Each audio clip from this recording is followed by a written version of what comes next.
The streets will never make you grow. It's not a seed, it's a gutter. There's no happy endings in this life. So this is my message to you.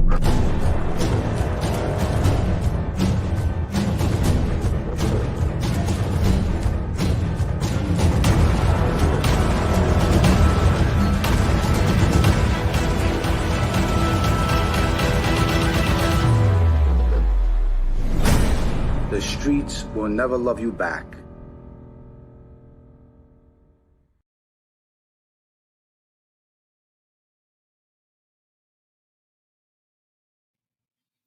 Pal, what's up, guys? Well, it's good to see everybody here today. Thank you for showing up. We're going to have a good show today. So far, I got 14 people in the chat. Actually, 44 people in the chat. This is the reason why I have to put my glasses on. Okay, guys. Well, it's been a long week. Haven't seen you in a while. Happy to see everybody here. Let me give a couple shout outs. My Boston J, my pal, Live and Let Live, Graffiti Mouth, Bay 13th Street. Hi, Bay 13th. How are you? Steven Sanchez, Rob D, Pat Travaglino, Tilly, Joe Burke, Richard Morella, Jim McAfee, Darren Wainwright, Eddie G. What's up, Eddie G? Stormy Rivers, Harris Paint, Anthony Santoro. What's up, Anthony? How's everything? Mike Wall. And Yo Mama. What's up, Yo Mama? Can't forget you. Guadino Inc., Your Best Choice. Gary Monteleone. What's up, Gary? I hope everything's okay with you. I hope you're feeling good. Haven't spoke to you in a while. We got to, talk soon. Rocco Pagano. What's up, Rocco? And LD Brooklyn. Okay, guys. Well, and Levi. To all you people in the chat, thanks for showing up. It's good to see you. I'm happy. Today's Sunday. We get to chat. We get to talk, chop it up, see what's going on in your life, what's going on in my life, what's going on around the country, a whole bunch of things. Now, before I even start this, what I want to do is I want to talk about what happened in Buffalo. My condolences and prayers go out to the families of the shooting victims, the people who were killed. It's a terrible thing. You can't even go out today to go to a store and go shopping. We don't know what to expect. That's why you always have to be vigilant and always know your surroundings. It's a scary world today. It's very scary. Yes, it is. Very scary.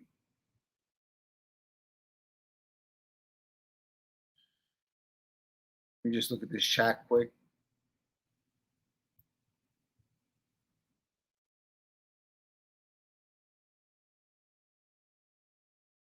Okay.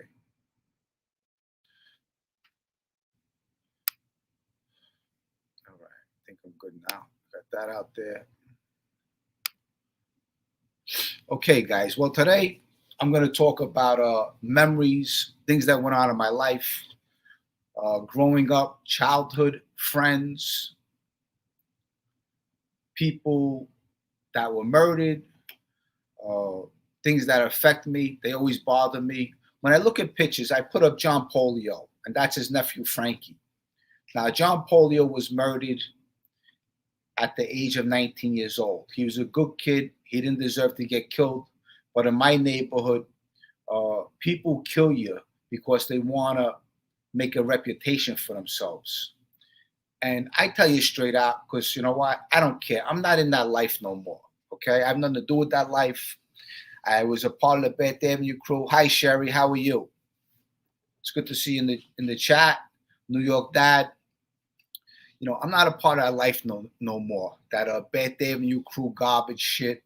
And growing up, and I understand these kids when they're young, they need to make a pact with other kids because they don't know who they are. I didn't know who I was until I was about 30 years old.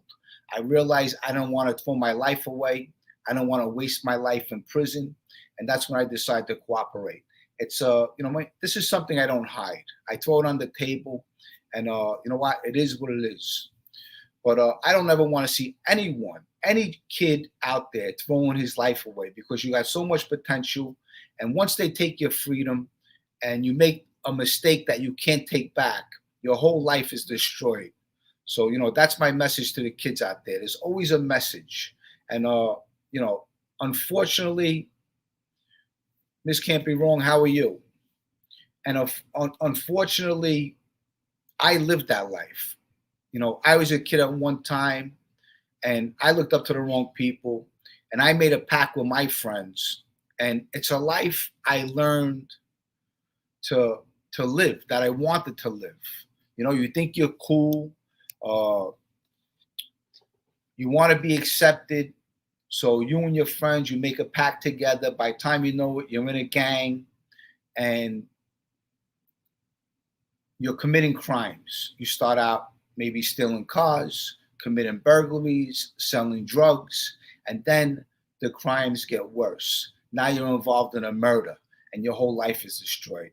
Because once you're involved in a murder, that murder is open forever.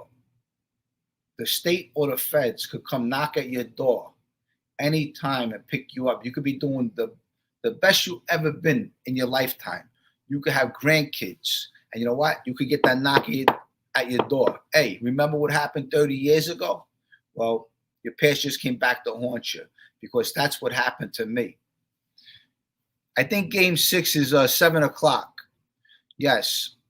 So the Penguins and the Rangers, the Rangers were down. I think it was 3-1. The Rangers came back. It's 3-3 now. Tonight's the final game in New York. And, it's going to be a good game. Game 7. That's why, it ain't over till it's over. I know that's said in baseball, but that's in any game, especially when you have a series of games. Gary Monteleone. We all make mistakes, Jimmy, yet here you are and doing well. No one can judge you. As it said, let he without sin cast the first stone. I definitely agree with you, Gary. And you know what? Unfortunately, there is people out there who judge me because they think that they're perfect and they never did anything in their life. And, we've seen this before, where people are throwing stones at people because I cooperated. And it bothers me for the fact of, you know what? I'm on anyone's mind. You should be focusing on your life and fixing your life and doing better, and making your life better instead of focusing on anyone else, because I'm always focused on me. My kids are number one. I'm number 2. And, that's just the way it is. Let me read a couple comments. Jimmy, it all starts at home.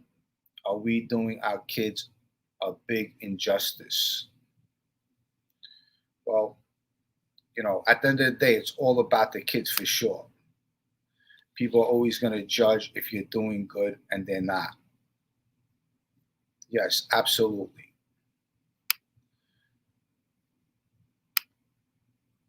Boston J, Gerard. We punch back. Okay. So let me get into this. So what I did was today, I have some photos I'm going to put up. Usually, of course, I'm going to drop a link. You guys come in. You could talk to me about, what went on in the course of the week. If something's going on in your life, we could talk about that.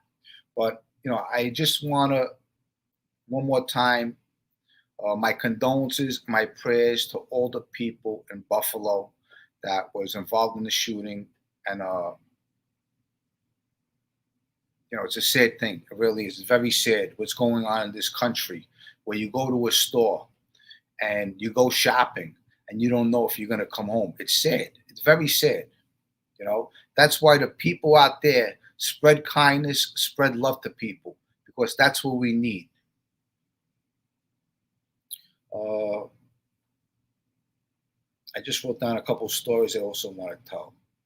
Well, if you look at my post, what I do is I posted a photo of me and Tommy Reynolds when we were kids. Let me see if I can find this photo. I posted a photo, and this is a photo that I found. I have all the photos. I have a lot of them. It was back in the day when we had a pot corner. Here it is. This is a photo of me and Tommy Reynolds. Now, we have to be in this photo, I would say maybe 17 years old. I would say 16, 17 years old. I remember this photo. This photo was taken on Bay 17th and Bath Avenue across the street from the Big Apple car service, Anthony Spill's car service. And that's where we had a pot spot. And at this time, there's also a photo on the same day as this photo with Albert Slavin and John Polio. All four of us are hugging each other. And someone took the photo. So the photo's out there. And there's a lot of people in the neighborhood that have photos of all of us. You know, a lot of girls. Because back in the day, that's what we used to do. We used to take photos, hang out in the corner, take some photos, and make a nice memory. That's the way it was back then. But, I want to talk about Tommy Reynolds, because when I look at this photo, I'm going to be honest with you. I have mixed emotions. A lot of things bother me because at one time, Tommy Reynolds was one of my best friends. And Tommy Reynolds was an only child. His mother is Mary Ann, the father's Andrew. And I was on very good terms with those people. They were good people. And unfortunately, at the end of our friendship, I'm in jail doing time. Tommy's involved in killing Paulie Galino with Joey Calco. And as I get older, I understand that life, your own friends are the ones that come and kill you. But it's just a sad story looking back. Tommy's life, him doing 42 years in prison, Fabrizio's life, Paulie Galino's life, Joey Calco's life, my life, John Polio's life, Georgie Adamo's life, Chestnut's life, Mike Marola's life, and so on and so on. And this is what the neighborhood does to these kids, okay? Because we look up to the local wise guy, and the local wise guy is who we want to be like. So what we do is we try to follow in his footsteps, because we like the fancy cars, we like the nice jewelry, the slacks, you have some power, you go to a restaurant, people roll out the carpet, and you're very important.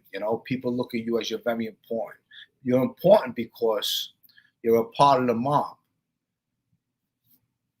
And that's how the neighborhood is, So these are the people we look up to.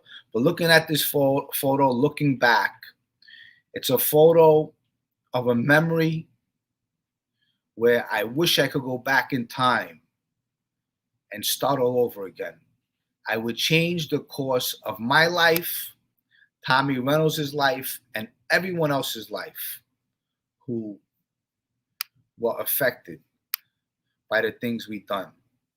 And it's very sad. It really is. Because we all were destined for prison or death. And as you guys know, I cooperated. And thank God I'm doing a lot better than a lot of other people. And, we all have to make the decisions that we decide to live with. Hi, Jimmy. Hope you're doing well. I have been following you for a while now. I'm in Australia, Melbourne. Keep it up. You're doing good. So honest and frank. You tell it as it is. All the best, bro. Thank you, Hamdana Amar. Anyway, thank you for coming in. Thank you for showing up. I appreciate it. Shout out to Australia. You people are great people. I'd love to go to Australia someday. Was never there. But God bless you, and thanks for coming to the chat. Thank you so much.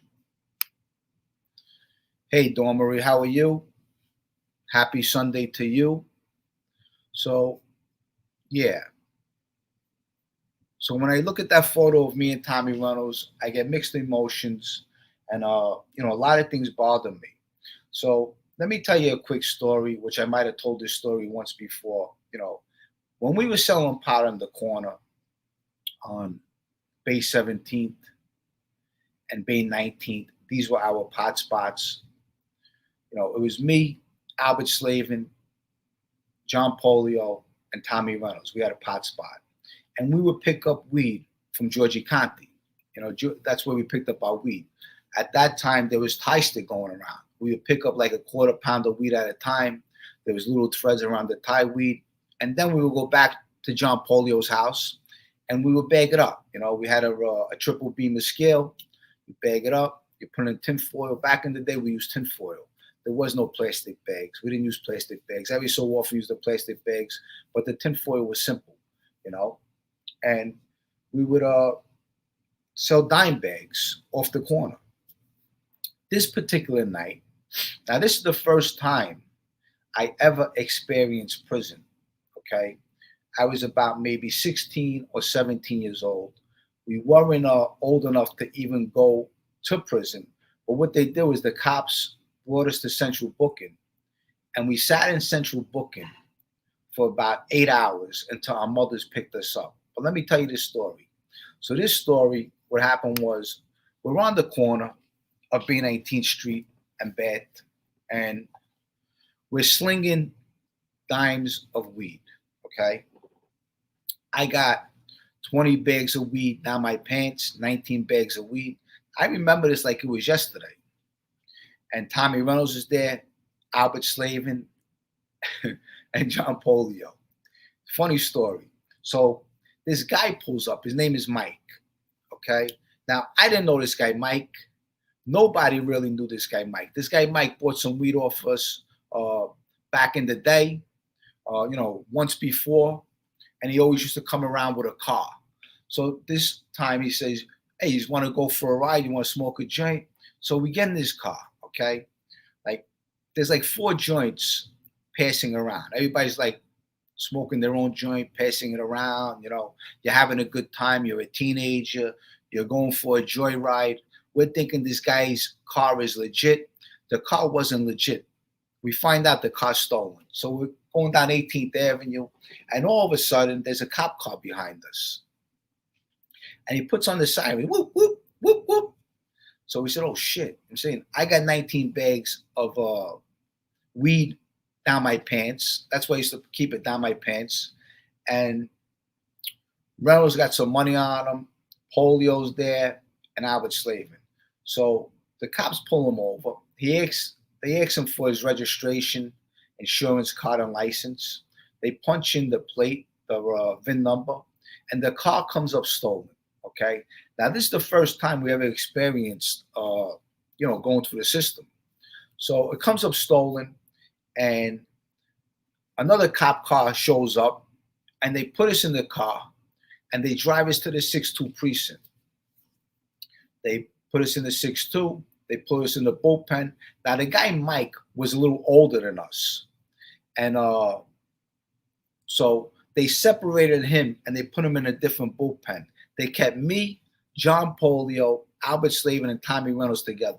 Now, if Tommy Reynolds ever told you a story, he's going to tell you the same story as me, that I did, that I'm telling you right now. So we're in the bullpen. I got the 19 dime bags down my pants. So I tell the cop, I said, officer, I said, can I use the bathroom? I gotta take a dump. And they make you wait. They take their time. You know what? They're the man. You're in their house. You can't win. We know that. And so he opens up the cell and he makes me use the bathroom. Now, Reynolds knows I got 19 dimes down my pants, and Polio and Albert too. So he brings me to the bathroom, I make believe I got to take a dump. Okay. I sit down on the toilet. As I sit down on the toilet, I shake all the bags in the toilet bowl and I flush the toilet.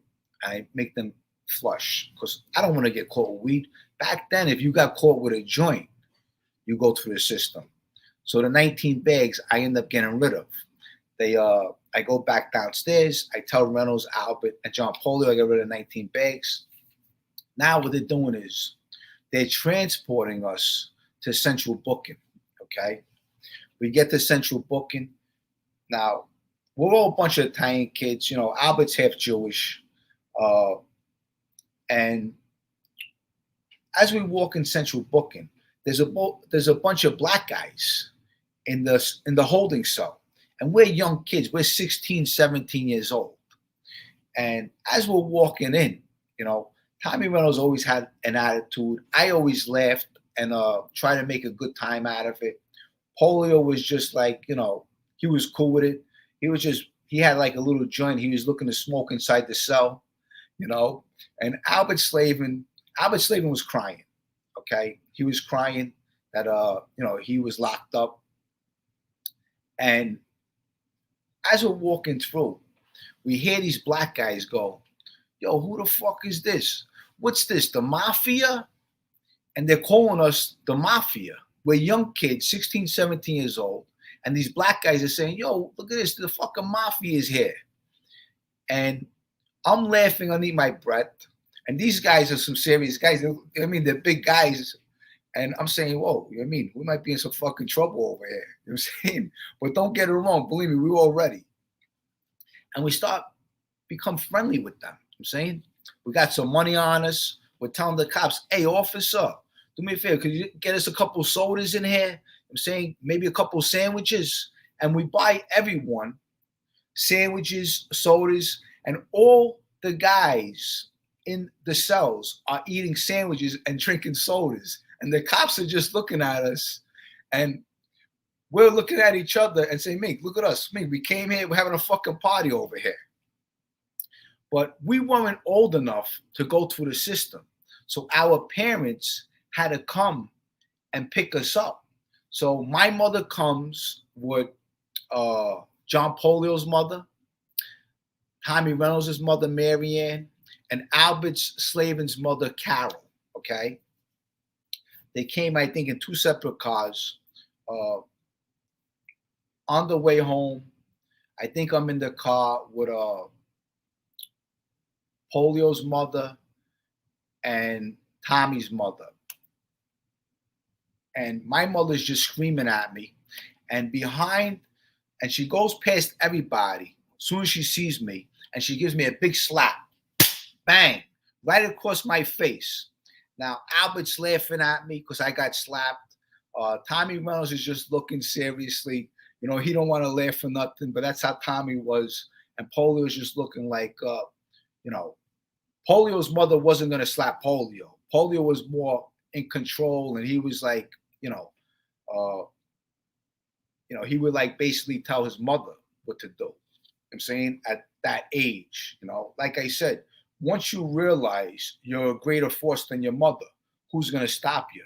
If you don't have the right men directing you, eventually, you know what? You're going to fall to the street. You're going to fall to drugs. You're going to fall to something. You're just going to fall, you know, and you're going to look back on your life and say, where the fuck did I go wrong?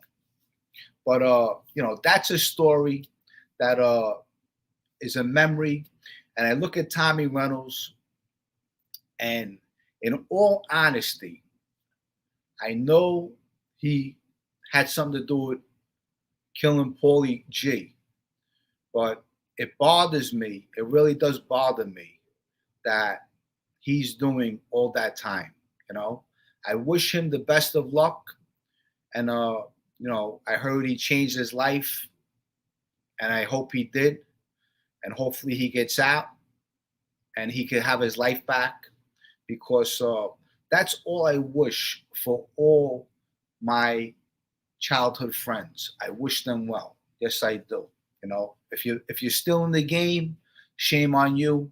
You know, if you fell down, you got defeated, and you fucked up your life, and you want to fix your life up, I'm all for it. But if you're still doing the same thing you're doing, then I'm definitely not for it. But I wanted to share that story with you. Now, also, there was another time when I was making money with Tommy Reynolds, Gerard Bellafiore, the kid William Galloway. Let me throw up a photo over here. Now, this is me and William Galloway. Now, at this time, we were like robbing banks. I was, I don't know, I would say maybe 18 years old, something like that, maybe 19, not sure. But as you see, I got a big fat chain around my neck. Now, there's a story to this chain. Okay, I'm going to tell you this story. And my sister's involved in the story, and you're gonna laugh, okay? But that's Willie Galloway. That's an old time Feli suit. I got a suit on too, but as you see, I got my suit open. My jacket's open, but that chain that is around my neck cost $3,000. I don't know if you can see it so well, but it's a $3,000 chain. What happened was me and Tommy Reynolds went to go buy 2 chains in Canal Street back in the day. So we did a score, me and Reynolds, and we decided, you know what? Let's go to Canal Street and let's go buy 2 chains, 2 nice gold chains. And we both walk in. We got a stack of money on us, both of us. And we go to Canal Street where we used to sell fireworks on the corner. That's another story. And we walk in. Now, we're 18, 19 years old. You know, so when we walk in, these people aren't taking us too seriously. You know, they don't know that we're here to buy some jewelry. You know, they think maybe out of their head just buy a little thing. They don't know we're dropping $6,000. You know, Tommy bought a $3,000 chain. I bought a $3,000 chain. I think Tommy bought a Cuban link, and I bought something else. But so we look at chains. Tommy picks one out. I pick one out. The chains were fat. Okay, I was walking around Beth Avenue, Avenue U, everywhere. Every time someone saw my chain, they would go, "Wow, me, look at that fucking chain! Holy shit!" Like it was too flashy. You know, sometimes I didn't want to wear it because it was like telling people, like, "Wow, look at this guy. He definitely belongs to the street, and he's definitely not doing something right." So we buy the chains. We show off a little. You know, when you're a kid, you want to show off. You throw parties to yourself. You buy some nice jewelry. And so what happened was I end up robbing some kids from Jersey. The kids come down. I end up robbing them. When I robbed them, I got the chain around my neck. When I do the score, I did it with the kid Mike Yamini. I told you about this score before. So I robbed these kids, okay? Mike Yamini gets back in my car. I think Gonzo was there at the time. And there's a cop following me. Okay, I get off the exit. He's still following me. I pull over. When I pull over, I tell Gonzo and Mike Yamini, I said, listen, when I pull over, you know what, use 2 guys, take the guns, and jet. And that's what they did, and I took the pinch. I couldn't beat the radio. So I got the big chain around my neck, and these kids are saying that I robbed them. And I did rob them. This is where karma comes in. So when I robbed these kids, I took some jewelry from them. I took a whole bunch of pounds of weed off of them. We pistol whipped them. We hurt them bad. I mean, it's something that I regret, and it's stupid. It happened. You know what? Go forward. You know, every day I try to do the right thing, make my crooked pass right. I'm telling you a story. But so I get arrested. When I get arrested, the kids, these guys come to the 6-2 precinct and they point me out. They go like this. Yes, that's him. Okay. What happened was when I was in the 6-2 precinct, the holding cell, I had the chain around my neck. I took it off and I had a leather Feli jacket on. Me and Gerard bought the same jacket on Madison Avenue. Okay, we went down there with a stolen credit card.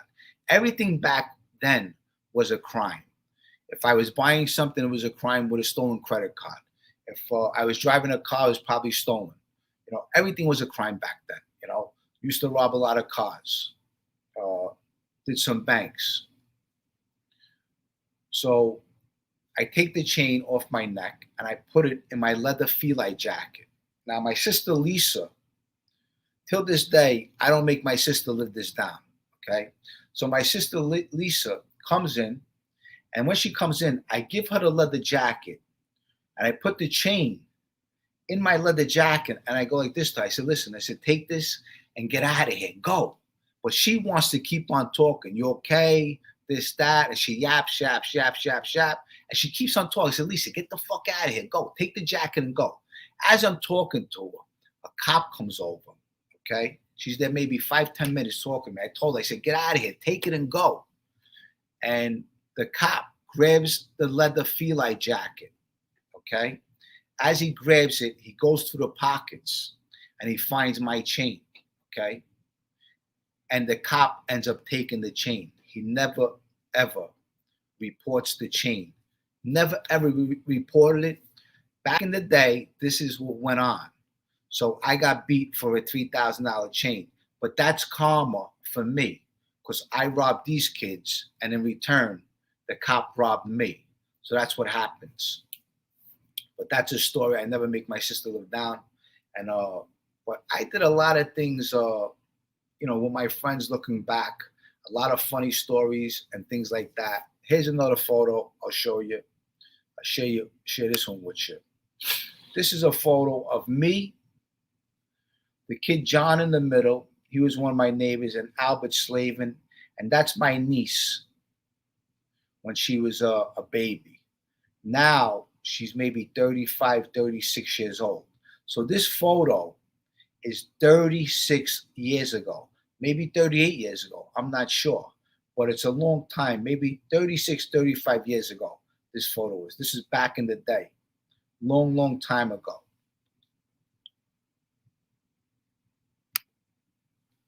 Here's Fabrizio with the kid John.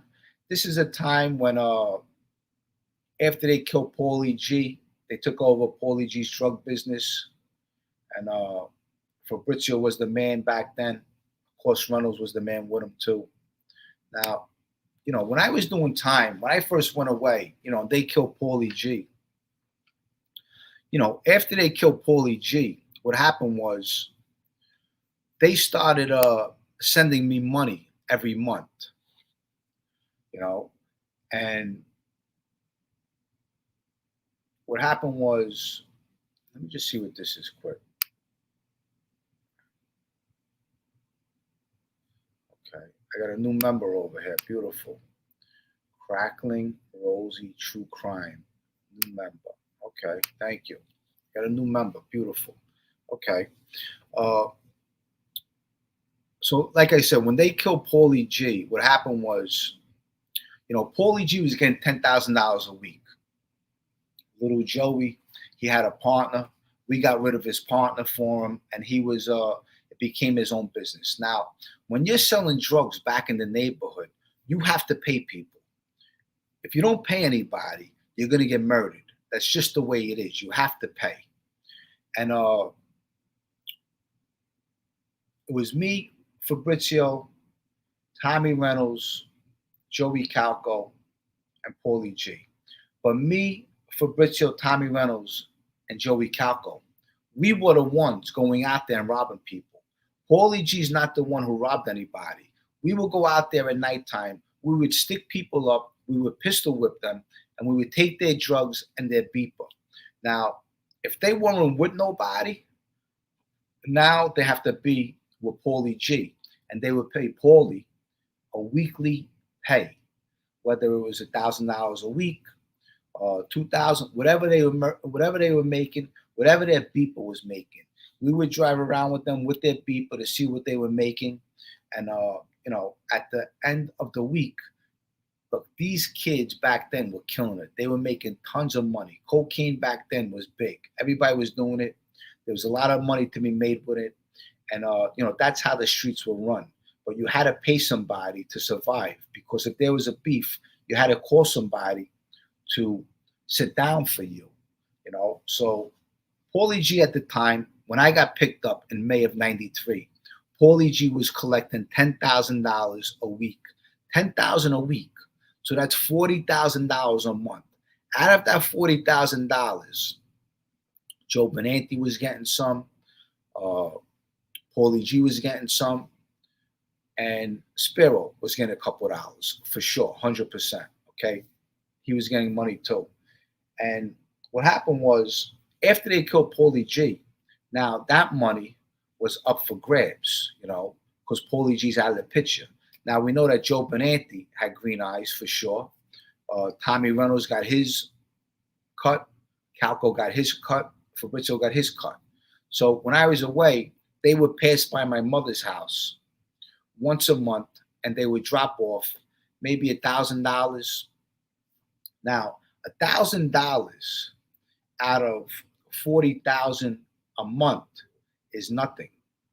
So, in all honesty, these guys got greedy for sure, 100%. Okay, they know it too. And I had a beef with Fabrizio over the phone, and I spoke with him over the phone because me and Tommy Reynolds was beefing at the time. And I told Fabrizio, I said, what do you got? Green eyes, meaning money. I'm saying, like, people get money and they don't, remember who they were. And that was my beef with them. But when this started happening, the kid Dean Benicilla was in the picture. He was selling a lot of weed. And Dean comes up to see me and Andrew Reynolds. And we start talking about the money that Paulie G was getting, and I told him, I said, listen, no, you killed Paulie G. I said, you guys are collecting $40,000 a month. You're giving me $1,000 a month. I said, what are you fucking kidding me? But there was a beef over that, and that's another story. But let me throw up a couple more photos for you guys, give you an idea. Now, this photo right here is Charlie Tuna and Albert Slavin, okay? Now, Charlie Tuna is the guy that called me when the kid Neil Nastro and his uncle was murdered. He wanted to talk to me. And what happened was, he was Frankie Mericonda's brother-in-law. Charlie Tuna was Frankie Mericonda's brother-in-law. Frankie Mericonda was good friends with Giorgi Conti, and everybody was scared of Giorgi Conti because Giorgi Conti was doing a lot of work. He's the one who killed John Polio. It's all on paper. Listen, it is what it is. You know what? And so Charlie calls me. He says, Jimmy, he says, I got to talk to you. I said, okay, Charlie. I said, what's up? He says, when can I see you? I said, you know what? Give me a couple hours and I'll pass by your house. He said, okay, cool. He says, 6 o'clock, 7 o'clock. Good. I said, yeah, that's fine. So I told you the story. I called Tommy Reynolds. I said, Tommy, Charlie Tuna wants to talk to me. Tommy Reynolds goes, Jimmy, don't go. Don't go. He says, call Paulie. Let Paulie go with you. I said, okay, Tommy. I said, okay, relax. I said, I got my thing anyway. He said, call Paulie. Tell Paulie. But Tommy Reynolds knew this life very well. Tommy Reynolds knew this life better than me. Tommy Reynolds knew this life better than Paulie. Tommy Reynolds knew this life because of Andrew Reynolds, and Tommy Reynolds' uncle was Tony the Pro. Okay, Tommy used to visit him back in the day when Tommy was a kid with his father. Okay, and so I called Paulie G. I said, Paulie, this guy Charlie Tuna wants to talk to me. He says, you want me to come with you? I said, no, I'm good. He says, I got my 380. I said, I'm just going to drive over there. I had the vet at the time and, see what he wants. He said, if you want me to come, I'll come. I said, no, I'm good. I said, I just want you to know where I'm going. And Paulie G always hung out on Bay 23rd. He never left the neighborhood. If he left the neighborhood, he'd take a ride to smoke a joint, go past Avenue U, go down to 14th Avenue, 13th Avenue, take a ride, and that's it. He always had a pistol on him. We all have pistols on us at that time. If you don't have a pistol, you weren't protected. You needed a gun always. So I go to Charlie Tuna's house. Charlie Tuna is sitting on the sofa, okay? I walk up to the door. He has a screen door, okay? And you can open up the door. And I said, hey, Charlie, what's up? And he's sitting on the sofa. Now, Charlie never got up to greet me. He's just sitting on the sofa, very comfortable, So as I go to open up the door, okay, now I hear a wooden creak. You ever step on wood and you hear a creak? So anyway, I hear a wooden creak, and all of a sudden, I turn around and I jet. I jet right to my Corvette. Boom! I hop in the Corvette, and I just skid and I took off right to Bay 23rd. When I get to Bay 23rd, who's there? Joe Benanti. He's a wise guy with the bananas, and Paulie Galino. Okay, I got out of my car. I tell him what happened. I said, this guy Charlie just tried to set me up. Who pops up 5 minutes later? Georgie Conti. Georgie Conti wants to talk to me. I say, Georgie, I said, it's something how you just popped up. I was just at Charlie Tuna's house. I said, were you in that apartment? Were you just gonna try to kill me, Georgie? And Georgie swears up and down, Jimmy, would I do that to you? I know you all my life. I would never do that to you. And I'm just looking at him. I said, you know what? Yeah, I know. I walk in that apartment. They never see me again. I'm just a statistic. I'm dead. That's what these guys were doing. 291 in the chat. Thanks, guys. Thanks for showing up today. So those are some of the stories that I told you guys I wanted to share with you. But it's a crazy life. But like I said, looking at these photos, they bring me some heartache and pain because all my friends. Let me show you another photo. Here's a photo of Charlie Tuna, Scotty Fabiano, and Albert Slavin. That's a photo maybe a couple years back. That's Scotty Fap. Scotty Fap got caught for a rape charge. He ended up getting it dismissed on a technicality because they say that he wasn't the guy who raped. Let me tell you about Scotty Fap. Scotty Fap in my neighborhood was, he's one of the guys like Georgie Conti, Frankie Americanda, Charlie Tuna, all of them hung out together. Scotty Fap is probably one of the first guys who turned us onto cocaine when we were kids. And that's how little Georgie Adamo became a drug addict. But Scotty Fap took a rape charge. What happened was this policeman and his wife, they end up knocking on the door and they rape this woman, okay? And her husband's a cop. This is a true story, okay? And they're raping this woman and the husband is a cop. And whoever did this is watching. They're making the husband watch them rape his wife. This is some sick shit, okay? But these guys were serious guys at the time. So they pick up Scotty Fabiano for this. He ends up doing 20 years, 22 years. And after so many years, 20, 22 years, he beats it on a technicality. Now, I could tell you straight now from the street what I was heard, what was told to me, okay, was heard on the street, was that Frankie Americanda was the one who raped the wife, okay? And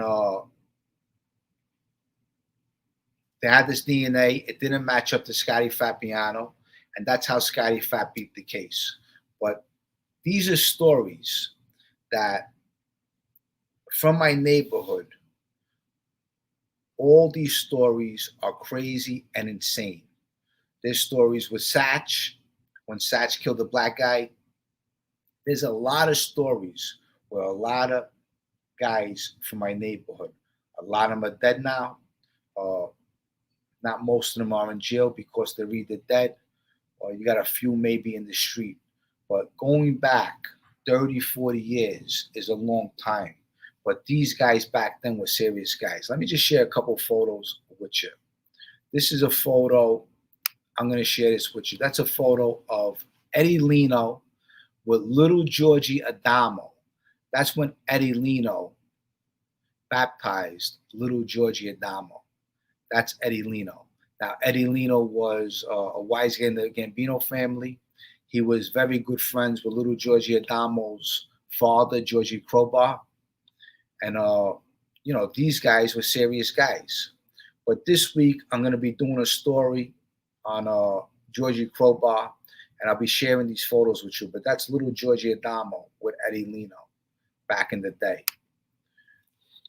Lot of stories. Let me give a quick story on Frankie the Chico. Now, Frankie the Chico in my neighborhood was a great guy, okay? Really great guy. One of the best guys in my neighborhood. Well respected. People feared him.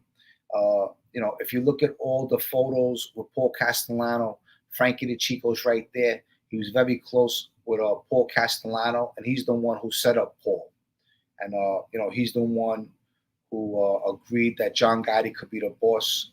But Frankie D used to take me and my friends to his house in Staten Island, okay?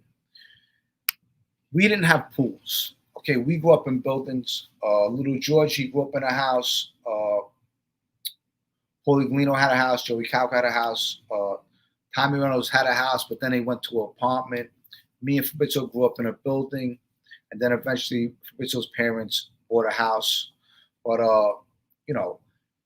we used to go in the Johnny pump, the fire pump, okay? And we had a sprinkler cap back in the day. And if you didn't have the sprinkler cap, you raised the water, and, that was our recreation of having fun. Say it was really hot out, we had to use the sprinkler cap. And we have a sprinkler cap, and we would wash other people's cars as they're coming in. We have the soap there, we wash them, and we charge them maybe $1 or $2, stuff like that. Things we did when we were a kid. So Frankie the Chico seen this, that we had nothing. And he would pile us in his car, and he would drive us to Staten Island. Now, Frankie D had a nice house, and we would go there. He would order pizza for us, and we would go swimming in his backyard. He had a nice pool, had a nice house. And he would leave $300 bills on the table to see if anyone would touch the $100 bills. And nobody touched them. And this is a test that he would always give us to make sure we didn't touch anything. But Frankie D was a great guy. And looking back, it's terrible how, he was blown up and killed too. It just goes to show you that whole life just sucks. You love somebody that's in that life, but at the end of that life, you know what? There's only one ending. It's prison, death. You gotta cooperate, I guess. I want to share this other photo with you. Just to give you guys an idea. This is little Georgie's father, the one with the 2 babies in their hand. And that's Frankie Hart next to him. Okay, Frankie Hart was a wise guy in the Lucchese crime family. Okay, Frankie Hart, the guy that's standing next to Georgie Crowbar with the 2 babies. Frankie Hart was the guy that was sitting with Frankie the Chico in Frankie the Chico's car when the car got blown up.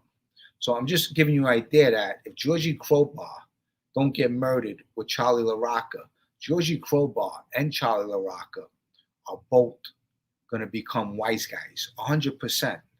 And the reason why they were murdered because Charlie LaRocca and Georgie Crowbar were 2 tough guys. And that's throughout the whole neighborhood. And then when they kill Georgie Crowbar, Anthony Sparrow steps in. He steps in as a wise guy uncle to little Georgie Adamo. And at this time when we're kids, me and little Georgie, we're driving our bikes. We're riding our bikes to Sheepshead Bay. And we're going to see Frankie Leno. And Frankie Leno has all these guys around him at a big round table. And, he's telling all these guys, yeah, this is Georgie Crowbar's son, and this is his friend Jimmy. And they're giving us a couple of dollars out of the pocket. But, this is how I grew up with my friends, And all my friends can tell you that's the way we grew up, looking up to these wise guys. What it do for us, it didn't do anything good because none of us are, sitting back, looking pretty. All of our lives were destroyed. I made a wise decision to come forward and put my life together. And I wish this all for my friends also. But it's a double-edged sword. I got to tell you, because a lot of things do bother me. And okay, so what I'm going to do is I'm going to drop a link. And if any of you guys want to come on and talk, tell me what's going on in your life, maybe something outrageous and things like that. Yes, Frankie should have been the boss, 100%. And it just goes to show you, because you know what? If you even look back, and you know what? I don't want to talk bad about none of these guys, but say a guy like, John Gotti. How John Gotti even wanted to be boss is, for me, in all honesty, is not intelligent. I'm saying, because you got to put someone to be a boss, because that guy is going to get all the heat. I mean, John should have said, you know what? Let's put so and so as boss. We're going to make him boss. Let them all think that he's the boss. I mean, if he was smart, that's what he should have done.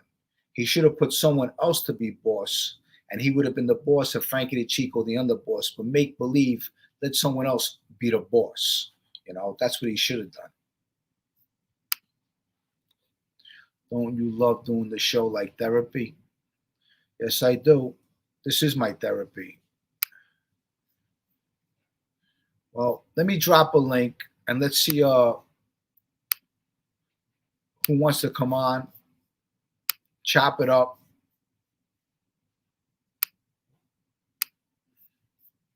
But looking at these photos of my childhood friends, and Tommy Reynolds got that break, that 5-year break, I think it was. It wasn't 6 years. I think it was 5 years he caught. But 5 years is 5 years, right? It's 5 years you don't have to do. I did time before, and I know what it is to be in there, and how just to get through the day, it's not easy. I wouldn't have wanted to be boss, because you have some guys always scheming behind your back. Yes, of course, 100%, absolutely. Yes, Miss Can't Be Wrong, 100%. I agree. But if he was really smart, in all honesty, he would have passed that along to someone else, like the old timers used to do. The old timers, they would make someone else boss, put them on Front Street, and they would be behind the ropes, calling the shots. Don Berlin, jails, debt, or institutions, none of which are particularly great choices, particularly the part where all your friends land up dead. Absolutely, it's terrible. 100%. 100%. Rest in peace, Vinny. The Chin survived for decades against the feds for the 52 fake out, a boss move. Absolutely. And what he also did was he also made Salerno make believe that he was the boss, right? See, Vincent the Chin was always the boss, but he put someone on Front Street. You know what? We're going to make you the boss. I'm the boss, but you're boss, and let the feds think someone else is the boss. That's what the smart people did. I don't know if you are familiar with him. Frankie Verducci from Gambino family was thrown out after dogging it on a beef with A-Light some time back. Guys had to come. No, I don't remember that at all. I don't remember that. So let me see New York Dad. Yo. Hold on, let me pick me up. New York Dad, baby. What's up? Happy Sunday, everyone. Happy Sunday. I'm over here waiting patiently for my gravy and macaroni. Nice. How's everything with you? I've hooked it up. Everything's good. I just made 2,000 subscribers today. Wow, congratulations. Yeah, thank you. That's a big feat. Nice. A big accomplishment for me. And yeah, that's it. I just came to say hello and waiting for Sunday sauce to be ready. Good. And starving. But my condolences to those families up there that where was that? Up in Rochester? That was Buffalo, yes. Buffalo, yeah. My condolences to those people. That's crazy. You can't even go to the store up there. You know what? I went shopping today. I went to the supermarket. Yeah. And as I'm in the supermarket, I hear these women talking about it, and they're telling, she's telling one of her friends, just, keep your eyes open, because you know what? You could be anywhere when something like this happens. So this puts antennas up for everybody. It's a scary thing. It really is. I mean, you could walk into anywhere. You know what? Anything could happen at any Nowadays, anything could happen, bro. Like, listen, like my wife always, she gets mad at me if I walk out of the house and don't say I love you or anything like that, or don't tell her where I'm going. And bro, we just take it for granted, man. You gotta, spend time with your families, your kids, and tell them you love them and every chance you get, because you don't know when you walk out that door anymore what's gonna happen. You have no clue. Yep. But what's new with you? What's up with the sneakers? What's going on, bro? I'm waiting right now. I'm waiting for some raffles. I'm waiting for them to pop up at 5:00. And there's a lot of craziness going on in the sneaker world. StockX is supposed to be the authority on naming what the prices are for shoes nowadays on the resale market. And they got into a war with Nike. Nike now put out a statement that they bought a bunch of sneakers from StockX, and what they got in return were fake sneakers. So they're saying that StockX they sell fake sneakers. It's just a big war going on now with these corporations. It's a big cross feud going on, because now StockX is saying, we sell fakes, but the heads of your companies are the ones that come to us to sell sneakers through us. So I don't know. It's just a big thing going on. So it's just sneaker drama. No, and the thing is too, you know what? I see that, you have fake Nikes too out there. Yeah, you got fake everything. Yeah, and you know what? If you could buy a pair of Nikes, you might think that they're real, but you know what? Some people know the real ones from the fake ones. Yeah, like they're identical. There's they've gotten to the point where they've got these stores online that you could order fake shoes from them. If you can't get them, through online or when they do a sneaker drop, they've gotten to the point where you could go buy the fake stuff, looks just like the real stuff. I mean, I've went and sold real shoes, and I've gotten fake shoes back from StockX or from GOAT. These are two major reselling companies. So I've gotten fake shoes back from these people, and I've sent them real shoes. So, you just got to be careful what you buy. Yeah, well, it's done. All right, dinner's done. Well, no, I'm out of here. I'm out of here. I'm starving like Marvin. Enjoy.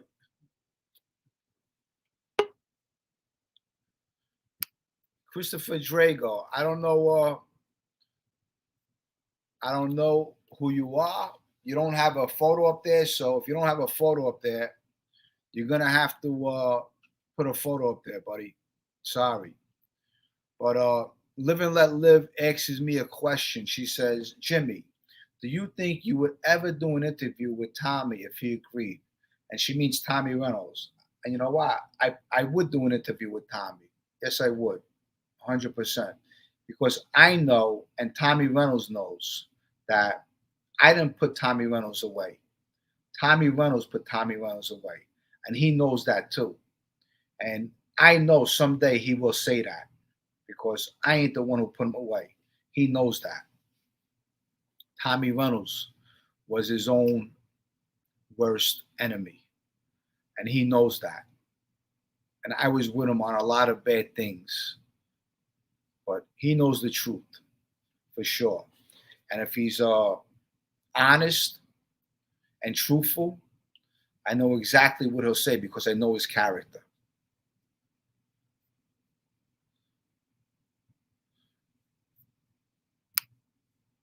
Who else is out there? Anybody else want to come on? Eddie G, where you at?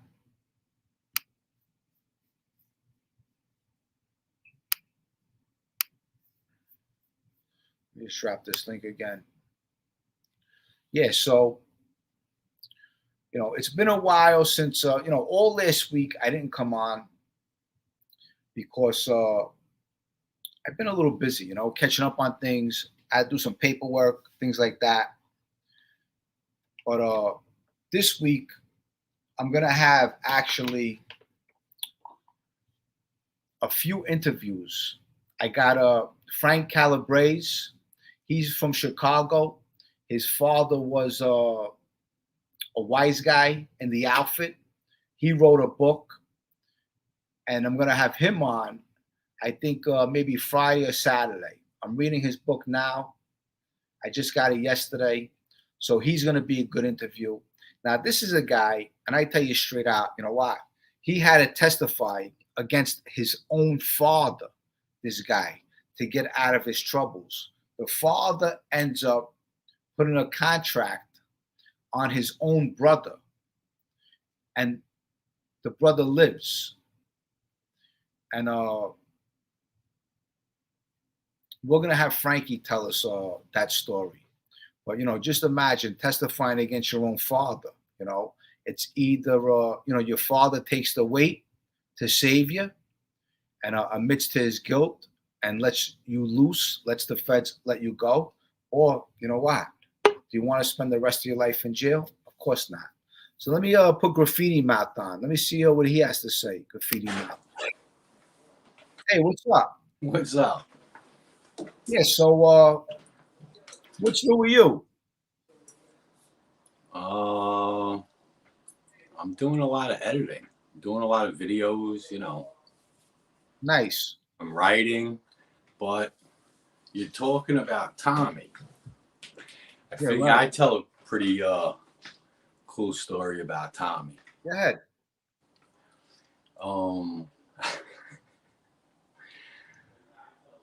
You see so, that book? So now look, growing up, right? At one point I'm into like b-boying. And you know, Tom, I don't know, you know. Tommy didn't like me too much. Look at this guy said when he seen you. What did he say? I can't see anything. It's on the screen. He says it's gas pipe. But go ahead, finish your story. Tell the story about Reynolds. Go ahead. So, you know, I mean, you know, we didn't. Do me a favor. Tell the story about. Wait. Let me. I'm going to tell a good story about Tommy. So now, you know, me, you know, Tommy was more like them. You know, I was with the other crew of kids.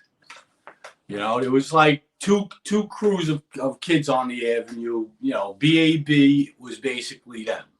You know, they were known and stuff. We were just known as like, you know, the other kids in the neighborhood. But we were, you know, we were connected, all of us. So from time to time, you know, we grew up weird. It was like, you know, Polio first hung out with Jimmy. But then suddenly I found myself over Polio's house, hanging out with, you know, Polio. You know, then he's like teaching me how to write. You know, it's like I'm getting close with him. Then at one point, you know, Tommy's really close with Jimmy. You know, Tommy would come to the house and call for Jimmy. And I'd be like, nah, nobody's here. And he'd be like, yo, what are you doing? I'd be like, why? He'd be like, come on, let's go smoke a joint. And we go in the hallway next to Nick's and we'd smoke. And he would really, honestly, like, he definitely had a side to him that was very funny.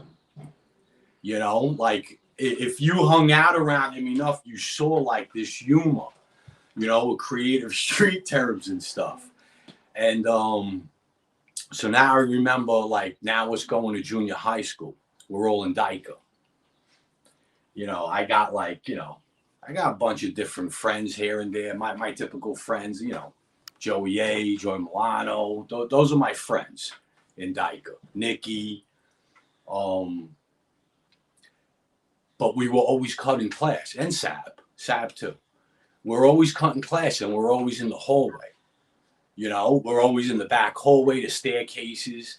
And I would always see Tommy. Tommy would always be in the hallway too with his little crew. He'd be with Phil with the leather jacket, be hanging out with all of them. And every time I saw him, he always said, yo, John, anyone fucking with you? And I'd always be like, nah, man, like, you know, because, you know, I kind of felt like, yo, I have my crew, you know, I don't need that anyway. So now I had a couple of other friends. My other friend was Emmanuel, a black kid. He might have came from Greenpoint. A lot of black kids who went to DICA, they took buses, you know, a little of a distance. They came from like Greenpoint, places around there, and they would come all the way to DICA on bus. So now, you know, me and Emmanuel you know, we're chilling. You know, I got close with a lot of the B-boys and the poppies, Hector, Dito, from the Whiz Kids. But, you know, that's another ball game. So now I'm chilling out with this kid, Emmanuel, and he's cool. So now one day at lunch, I see him online. So I walk up to him. I'm like, yo, Emmanuel, what's up? And he shuns me. He just like turns his shoulder. So I'm like, yo, what's up? And he's like, yo, man, get away from me. As soon as he says that, another kid intersperses. Some kid, Jamal. Now this kid was a punk. So this kid comes in between us. And he's like, yo, you know, what you want? So I'm like, yo, what are you talking about? I'm saying, what's up to him? So I'm like, yo, Emmanuel, what's up with this kid? So Jamal's like, what's up with me? He's like, yo, at 3 o'clock, yo, you're getting fucked up. So I was like, what? So the kid Emmanuel turns around. He's like, yo, he's serious. So I'm like, oh, all right. Okay. You know, I grab my lunch, whatever. I sit down. I don't think my friends were in school that day. So I was in school by myself. So I was like, you know what? I'm not going to class after lunch. After class, I could have been with Joey A too, and Nick. After class, no, during class, like I'm in the hallway and I see Tommy again.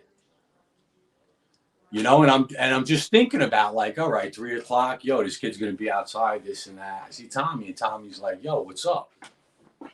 So I'm like, what's up? And he's like, you know, what are you doing? So I said, I'm hanging out. And he's like, is anyone bothering you? So I'm like, and it just dawns on me, and I just instantaneously tell him like, wait a minute, yeah. And he's like, what do you mean? I said, yo, the kid Jamal and the kid Emmanuel said that they're gonna jump me after school. And he's like, what? And I said, yeah. And Tommy's like, I know that kid. He's like, all right. He's like, John, meet us fucking outside, right in the back. I'm telling you, 3 o'clock.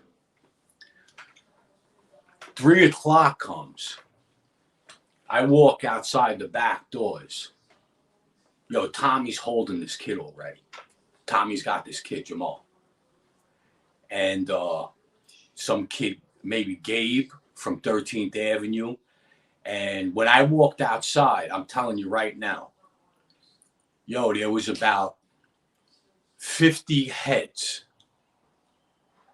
with Tommy, all from Bath Avenue, 13th Avenue, Bay 22nd. I mean, like, I don't know what happened, how he got in touch with them and how to work, but he had crazy heads outside. And he calls me over. I walk over, and he goes, yo, John, this kid threatened you? And the kid Jamal's looking at me, right? Like with his eyes, like telling me like not to tell him. And he's like, nah, John, I wasn't doing that, right? And I'm looking at him like, yo, is this kid fucking shot, man? Like, is this kid fucking that stupid? And then out of nowhere, the kid Phil, you remember Phil? He did karate gym. Yeah. He comes out of nowhere and just That's it. Cracks this kid Jamal right in his face. Out of nowhere, everyone starts rumbling. There's kids being scattered all over the schoolyard everywhere. Kids are getting bounced off of cars. Teachers are coming out. Kids aren't. I mean, yo, for real, it was a little of a riot. It was like, not even little. It was kind of a big riot. It filled up the entire Dyker Heights schoolyard. This fight. Everyone was just going at it, and by the time you know it, the kids ran out of schoolyard. We stayed there. We stood ground because that was our neighborhood, and Tommy, he looked out for his people. Good, Same thing with the whole, same thing with Avenue U when they surrounded me. First thing I did was call up Dean, and then we contacted Tommy, and then me and Tommy touched base. But Tommy was good like that. Let's tell the story about Fabrizio when you were having the party and they played Goodfellas.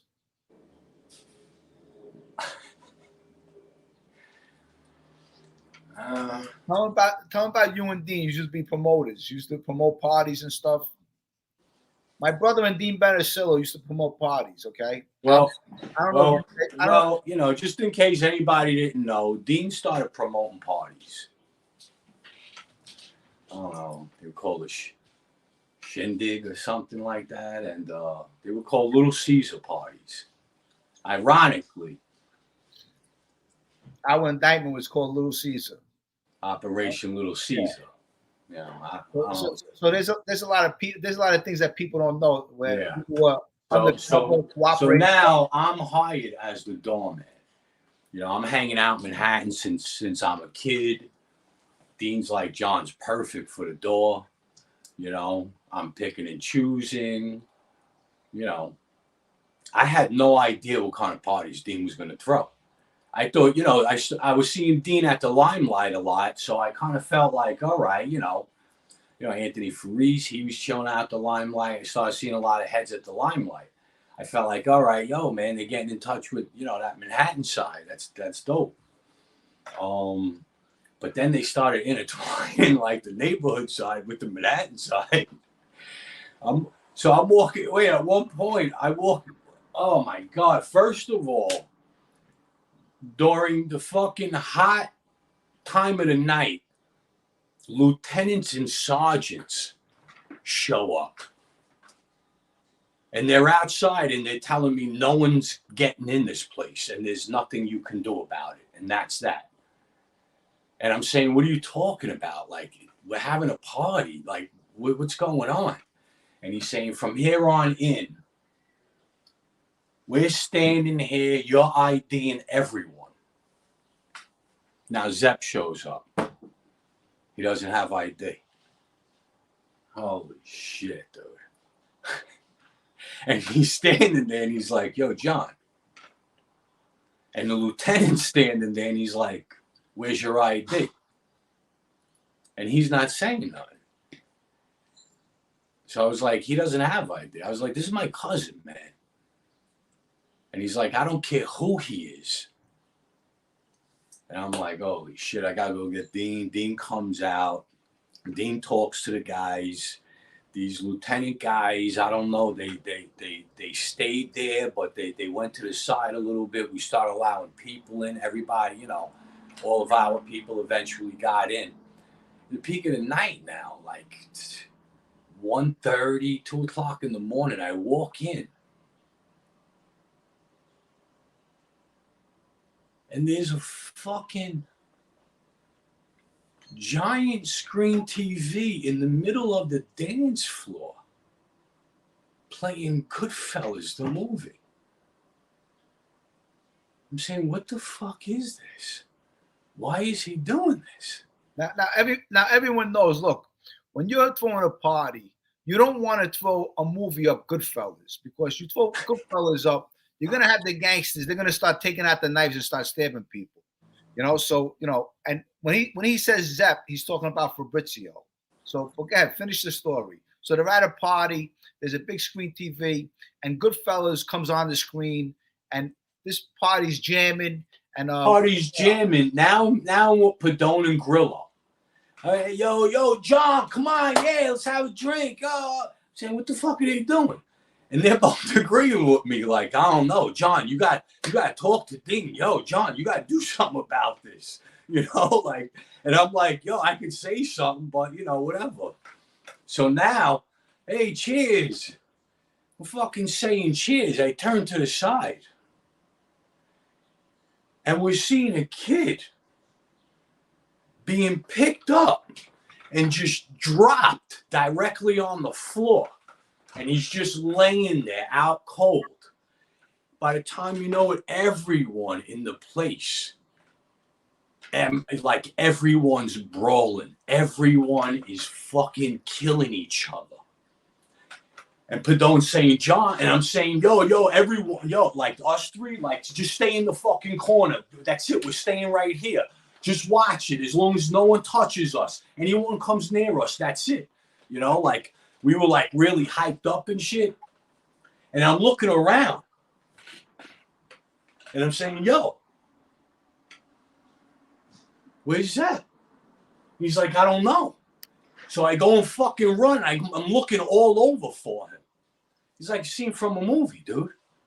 Everyone's killing each other. Yeah, I walk in the bathroom and I see him, like, and the music in the bathroom is like, like fucking, like Louis Prima and shit. It's like that bopping, like old time, like hopping music. And he's in the mirror, like fixing his hair all nice. I'm like, yo, what are you doing? Everyone's killing each other outside. He's like, what are you talking about? And I'm like, yeah. He said, something fucking happened with somebody. I don't know, man. Someone's ex. I don't know what's going on. I said, yo, man, everyone's killing. He goes out there. By the time you know it, he starts scrapping. I mean, everyone was fighting. That's it. 5 minutes in, 10. I mean, the fight, the whole brawl lasted about a good 5 minutes. And then by the time you know it, about like 8 cop cars showed up and everyone was kept in the club. They weren't kicked out. Everyone was kept in there. And then at one point, kids just started jetting out of the club on their own, getting chased. And then, by the time you know it, they were just checking certain IDs. They allowed everyone to go. And that was that. Yeah. And then eventually, from time to time, the parties didn't do good. And Dean actually thought if the party didn't do good, then maybe the doorman shouldn't be paid.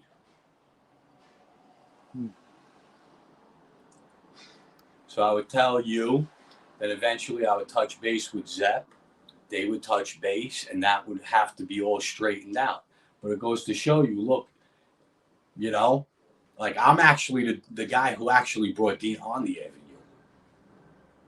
And this is someone who like, if the party didn't do good, you shouldn't do good. But if the party does outstanding, am I doing outstanding? No. Well, let me give a shout out to Black Handprint Mafia. $50. Thank you. I appreciate it. And Black Handprint Mafia, to all you my Calandra family out there, my followers, he does a great show. I'll tell you what, I'm gonna do a countdown probably one day soon about the top mob shows on YouTube, and Black Handprint Mafia is definitely up there. So is Wise Guy TV. But these channels, you gotta check them out. They're really good channels. This is make my eyes look fucking terrible. Everyone says that you look like Gas Pipe with the glasses. I know. Thank you, Mr. Can't Be Wrong. Thank you. All I got to do is hef on probably like a good 30 pounds, and I'm good to go. Yeah. But let me drop a link. Let me see what else is going on with you. How's the kids? Everyone's doing good. My kid's doing great, definitely. Hanging out, me and Carla, Just hanging out, doing our thing. Yeah, so I dropped the link. If anybody wants to come on, come on. Eddie G, if you're there, come on. Yeah, so Yo, once again, man, anybody interested in getting creative, get in touch with Jimmy, get in touch with me. You can get in touch with me at thegraffitimouth@gmail.com. Go subscribe to my channel on YouTube, Graffiti Mouth.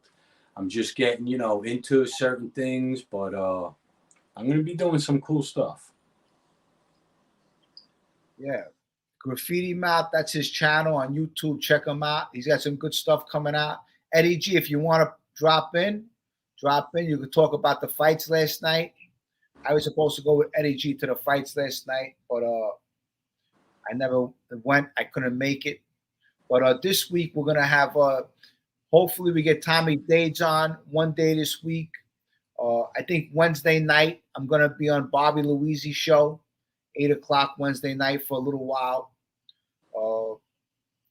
And there's a couple things going on. Also, Joe Murray, he's a defense attorney. I'm gonna probably have him on one day this week. I got to give him a call. A shout out to Joe Murray. A shout out to Police Off the Cuff, and Tommy Dades, my main guy, and Frank Calabrese. Hey, you know if they knew Popeye Doyle? Who? Popeye Doyle? I don't know. That's yeah.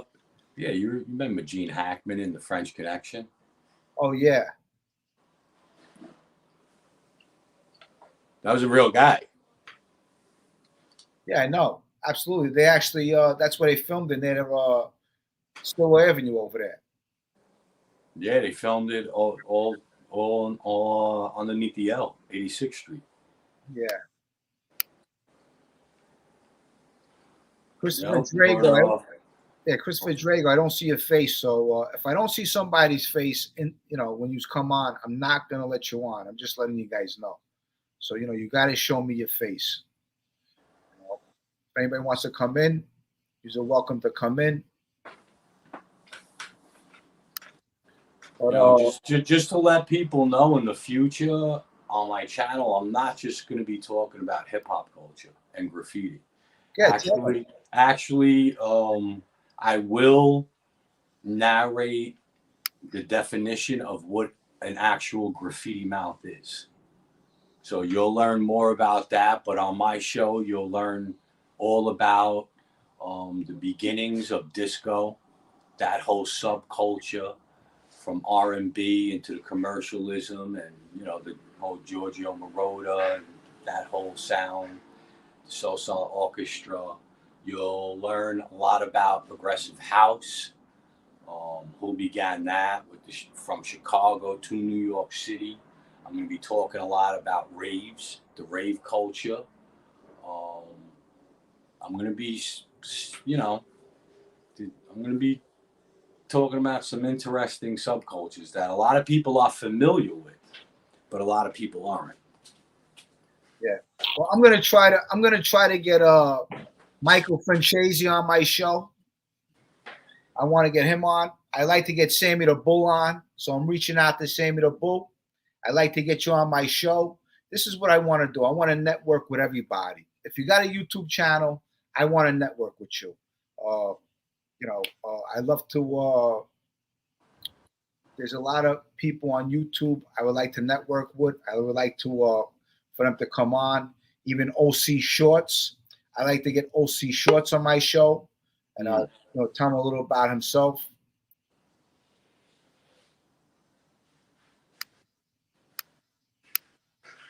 Yeah, it might be a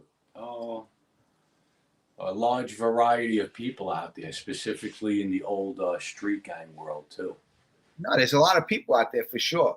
And I reached out to the twin sister, Liz, and she never got back to me. I thought she wanted to, do an interview and talk about her two brothers that were murdered, but she never got back to me. Diana McKean, Sammy the Bull would be great. Yes, I would love to get Sammy the Bull on here.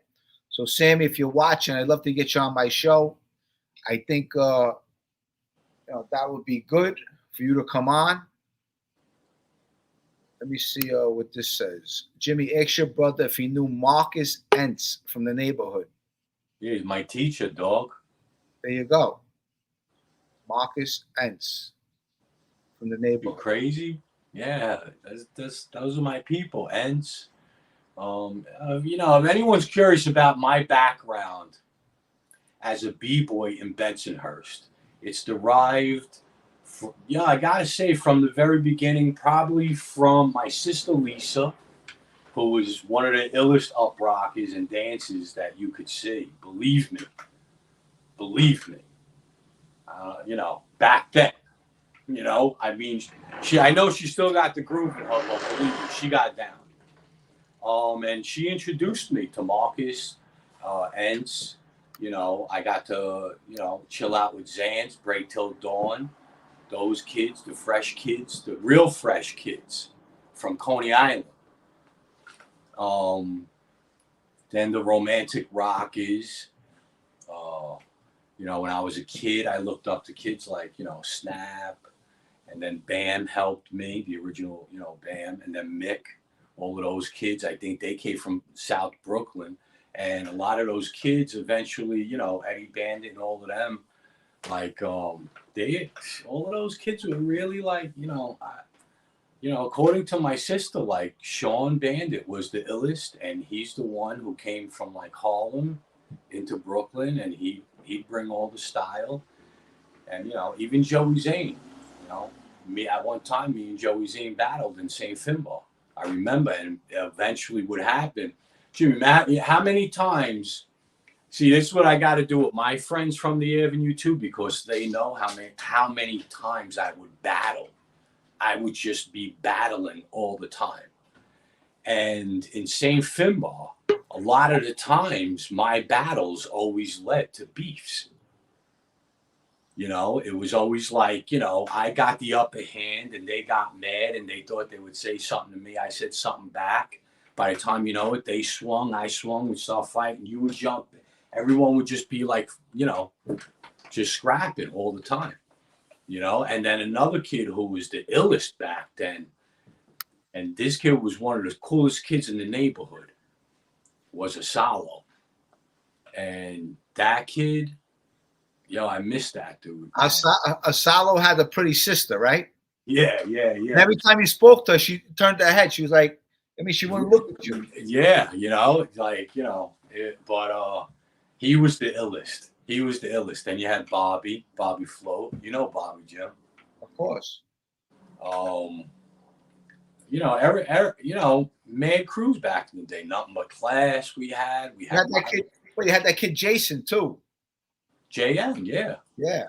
JN, yeah. I chilled out with JN and smoked chocolate tie in his hallway. With Sean. You remember kid Sean that we grew up with, Jim?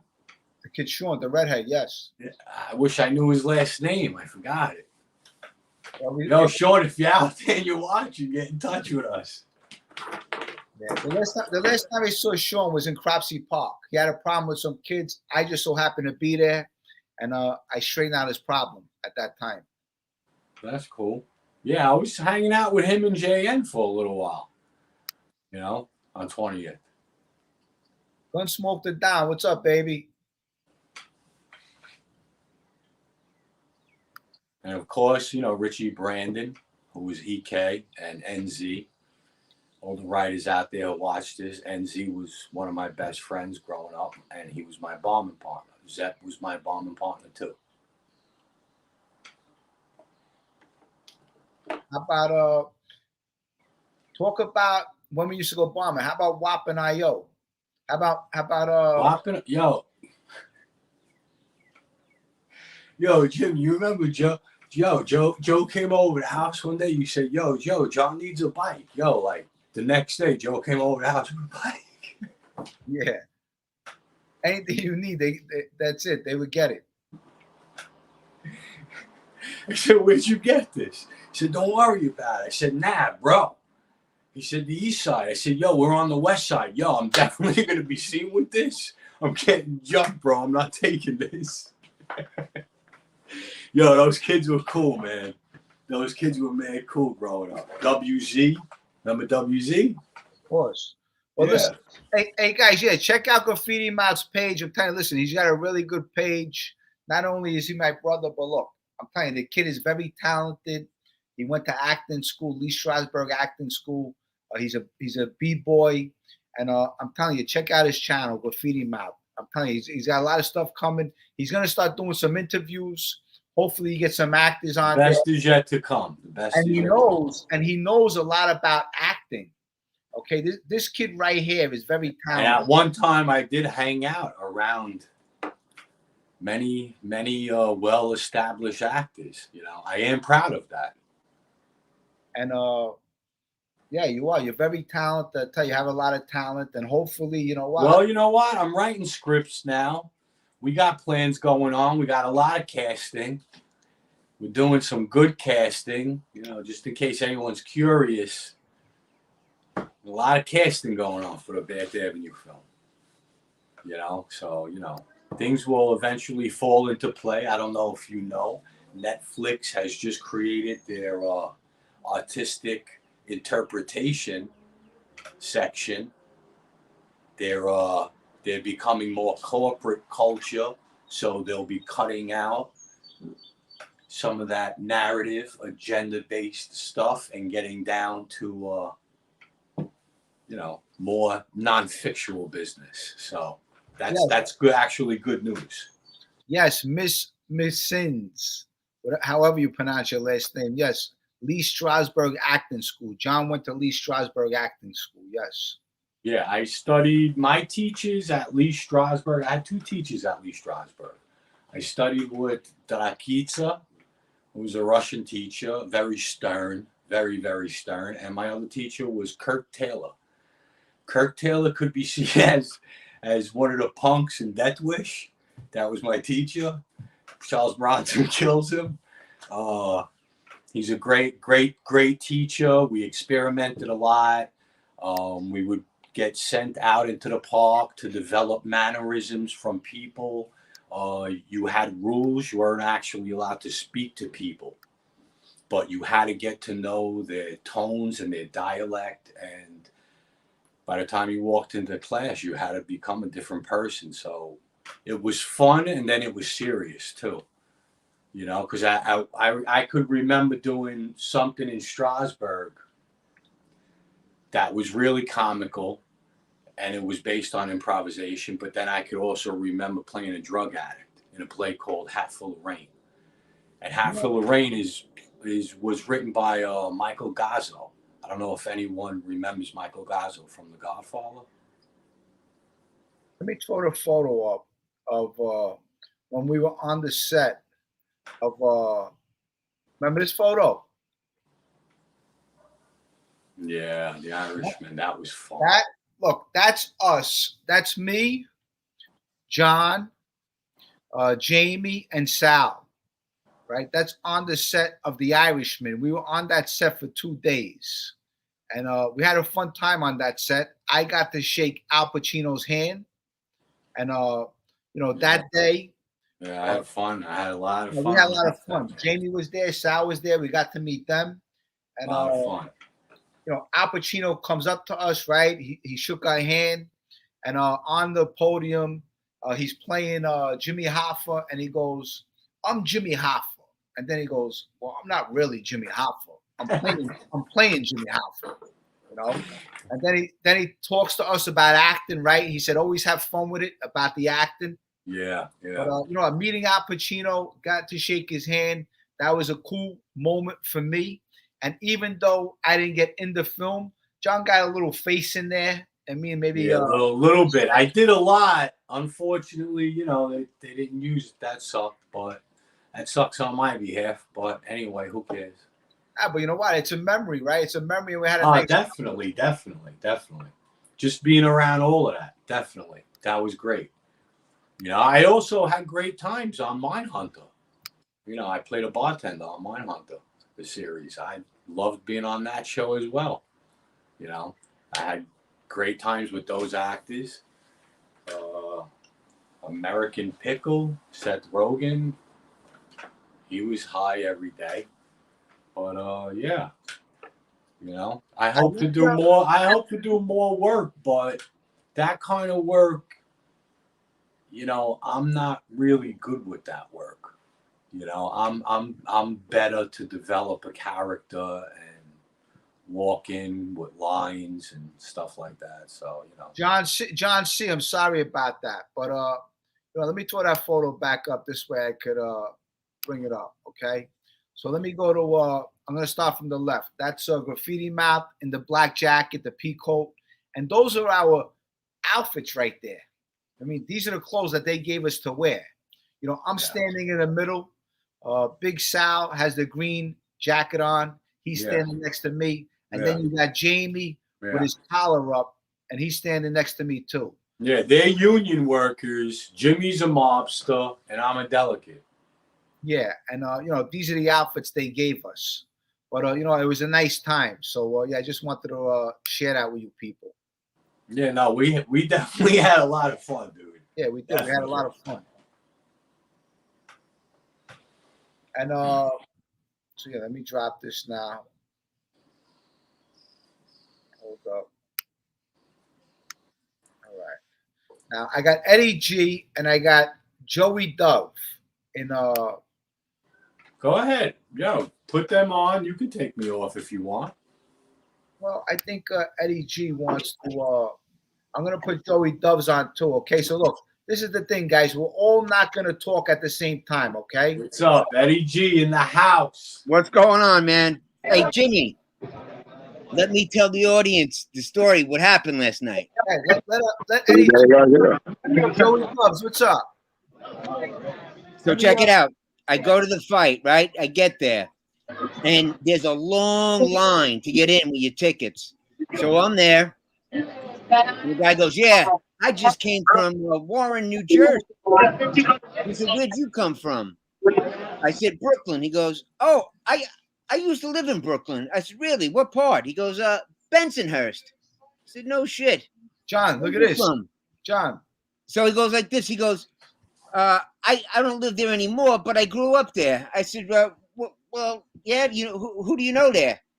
And my friend Bobby, who had the fight, was talking, saying, "Is Jimmy coming or whatever?" And I said, "Well, I got my friend Jimmy Calandra." No, let me rewind. He goes, "Well, the guy I was friends with, he's passed away." And I said, "Oh, really? Yeah." I said, "What's his name?" He goes, "Georgie Adamo." Wow. So I said, he goes, "Who's your friend?" I said, "Jimmy Calandra." I said, "Do you know him?" He goes, "Oh, I know who he is." He goes, I'm one of these guys that watch the show, and I just want to make sure he's telling the truth because I know all those same people, Seppi and his name. I said, "Do you know his brother?" He said, "No, I don't know his brother." I said, "Well, what's your name?" He said, "My name is Dean." He didn't give up the government name. I said, "Okay, Dean." I said, "So you don't know Jimmy know you?" He said, "No, he doesn't know me, but I know that whole area." He goes, "And I know every single story." He goes, "And sometimes I got to be honest. I watch to see if he's going to throw a lie in there." He goes, "And he's right on the money all the time. He's got all the pay." He goes, "I bet you he could tell you what the guys were wearing when they did shit." I thought that was hilarious. Here I am, far away, watching some fights, and your name comes up. Or more importantly, Georgie Adamo's name comes up. And then he said, yeah, Georgie. Yeah. He's got two sisters. And I don't know that to be true or not, but I don't know if that's true. But how were the fights? The fights were good. Action packed. Our guy, Robert Tiger Terry, he won undefeated. Dominguez won. But there a couple of knockouts. But after a while, when you like the next fight's going to be in June down in Atlantic City, so maybe we'll get together then, and it'll be nice weather and we'll go down. But it was action packed, it was nice. But at the end, everyone's boozing, and you know how they are in Newark. They're fucking off their minds, to get a little alcohol in them. So I got out of there around 11 o'clock, and I called it a night. Nice. Yeah, it was good. You had a good time. Hey, it looked like you get a little in shape. I am. Trying. Nice. Working out. Just came from the gym again. Trying to stay alive, above 45. That's it. That's all you could do. How you doing there, Graffiti Mouth? How's things?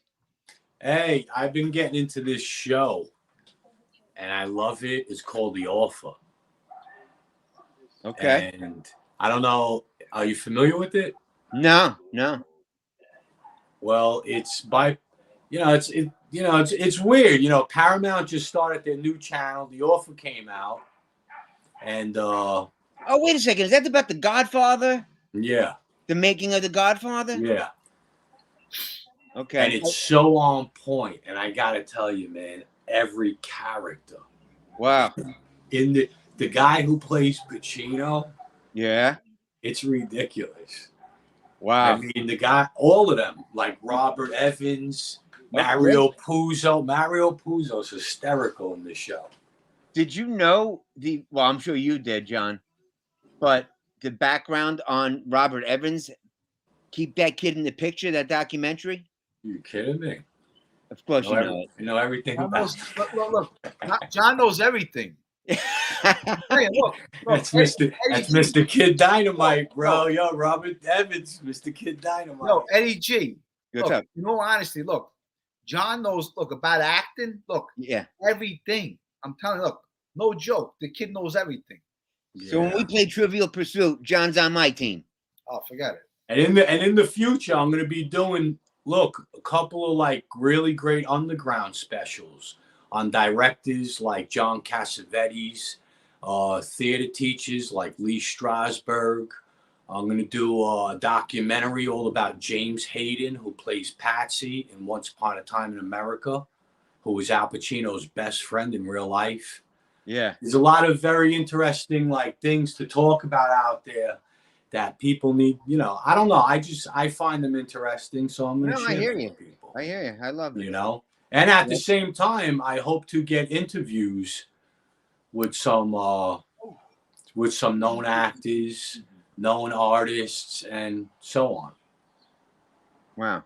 Okay. Mike Wall, yes, his channel is called Graffiti Mouth. Beautiful. Beautiful. I can't wait. Hey, that intro was awesome, bro. Yeah, thank you. Yeah, I loved it. Thank It was you. intriguing. I was like, okay. It's so it's so open right now that I'm kind of like, it's so weird because I was taking shots and I ran into like homeless people and I started talking to them and found them so intriguing, and I started asking them about what their dreams were at one time. And one of them turned around and said, I always wanted to be an artist. He said, as a kid, I always used to love drawing, and Sure. I got into it. I said, what happened? And he said, Mom and Dad told me, I got to grow up. I got to get serious with life. He said, then I became a welder. He said, then I got married, and it became, you're a father now. You can't draw. Wow. He said, so everywhere, I went growing up, identify. he said, everybody always told me you can't do that anymore.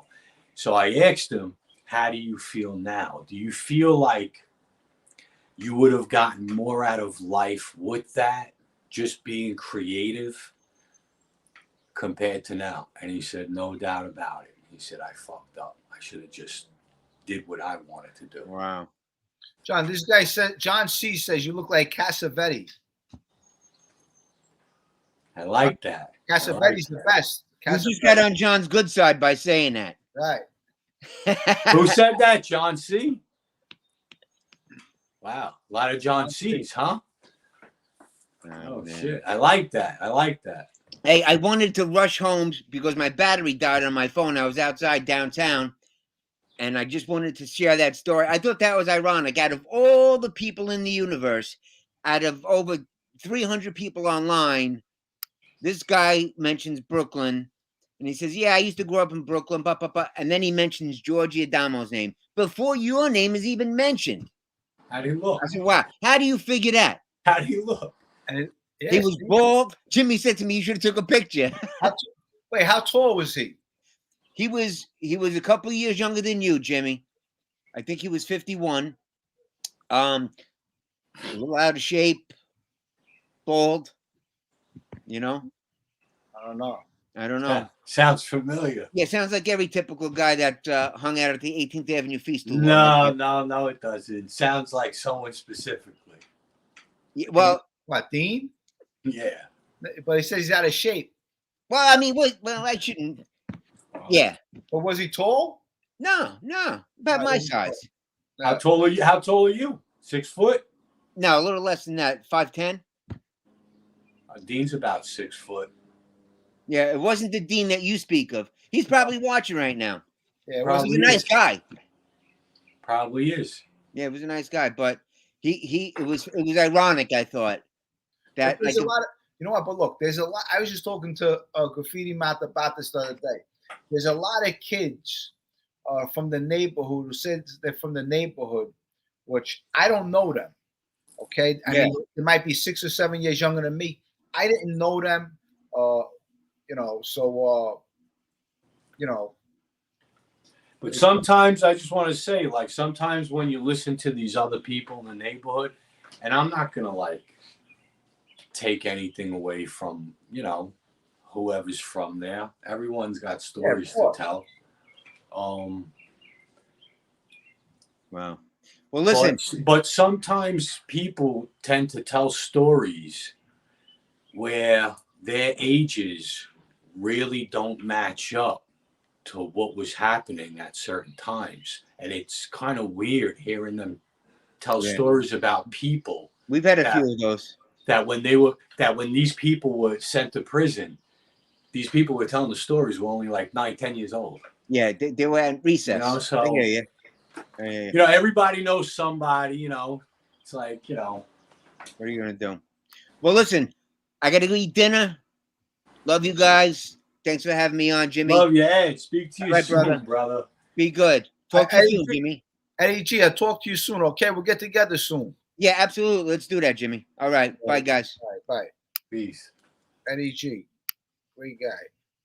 Okay. That's I got this guy. Let me talk to Roderick Molina. Let me see what he's got to say, this guy. What's up? Hey, Jimmy. How's everything? Everything is good, thank God. Yeah, how's everything with you? I'm doing good, man. Semi-retired, enjoying life. Nice. What's going on? Say again? What's going on? Nothing, man. Just living life here in Miami. Oh, in Miami, nice. Do you? I did 30 years for Costco, and I worked in Brooklyn at the Brooklyn Costco in Sunset Park for a long time too. Wow, nice. So you never go there? It's right by Wild Wild West. Oh, no, yeah, I know where it is. Wow. Yeah, what? Yeah, the Costco in Brooklyn. Yeah, sure. I opened that one in '96. Yeah, I know where it is. But how's Miami? What's up? Miami's great, man. Weather's nice. Love. Can't say anything wrong about Miami. Do you watch Tony Soflo? I do not. All right, because he's in Miami too. That's why I said. That's the channel? Yeah, he has a channel called Tony Soflo. No kidding. Yeah, and he's down here in Miami or Lauderdale? No, he's in Miami. No kidding. Yeah. I'll have to check him out. Yeah, that's why I asked you. Hey, would you know if the graffiti museum is still open or did it close down and relocate? I didn't know there was a graffiti museum down here. Wow. I'll have to check that out. Holy cow, I had no idea. Wow. All right. Yeah, I know a little bit about tagging and stuff too from back in the day. You know, I grew up, I was born in '63 and lived in New York for a long time.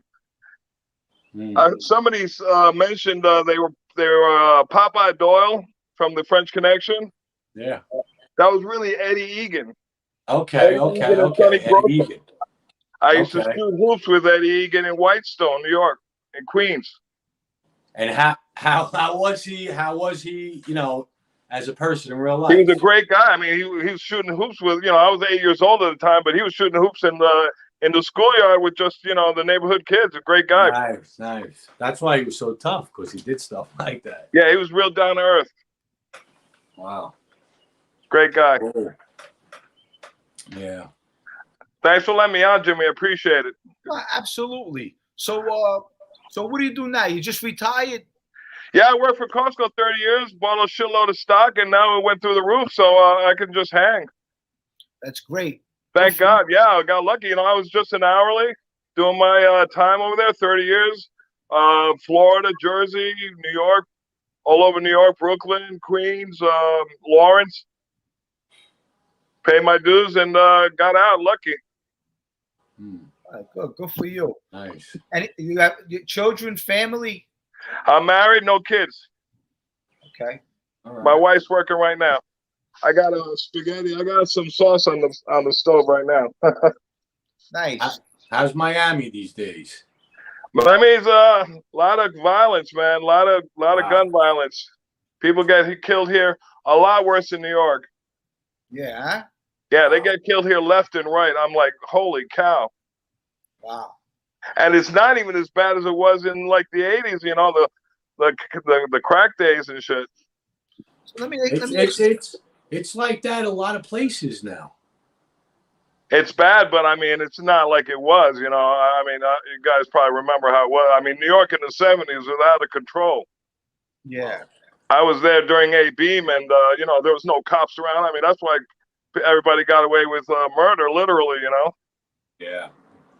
So let me ask you about Costco. So you worked for Costco for 30 years. As you're working for Costco, they give you stock?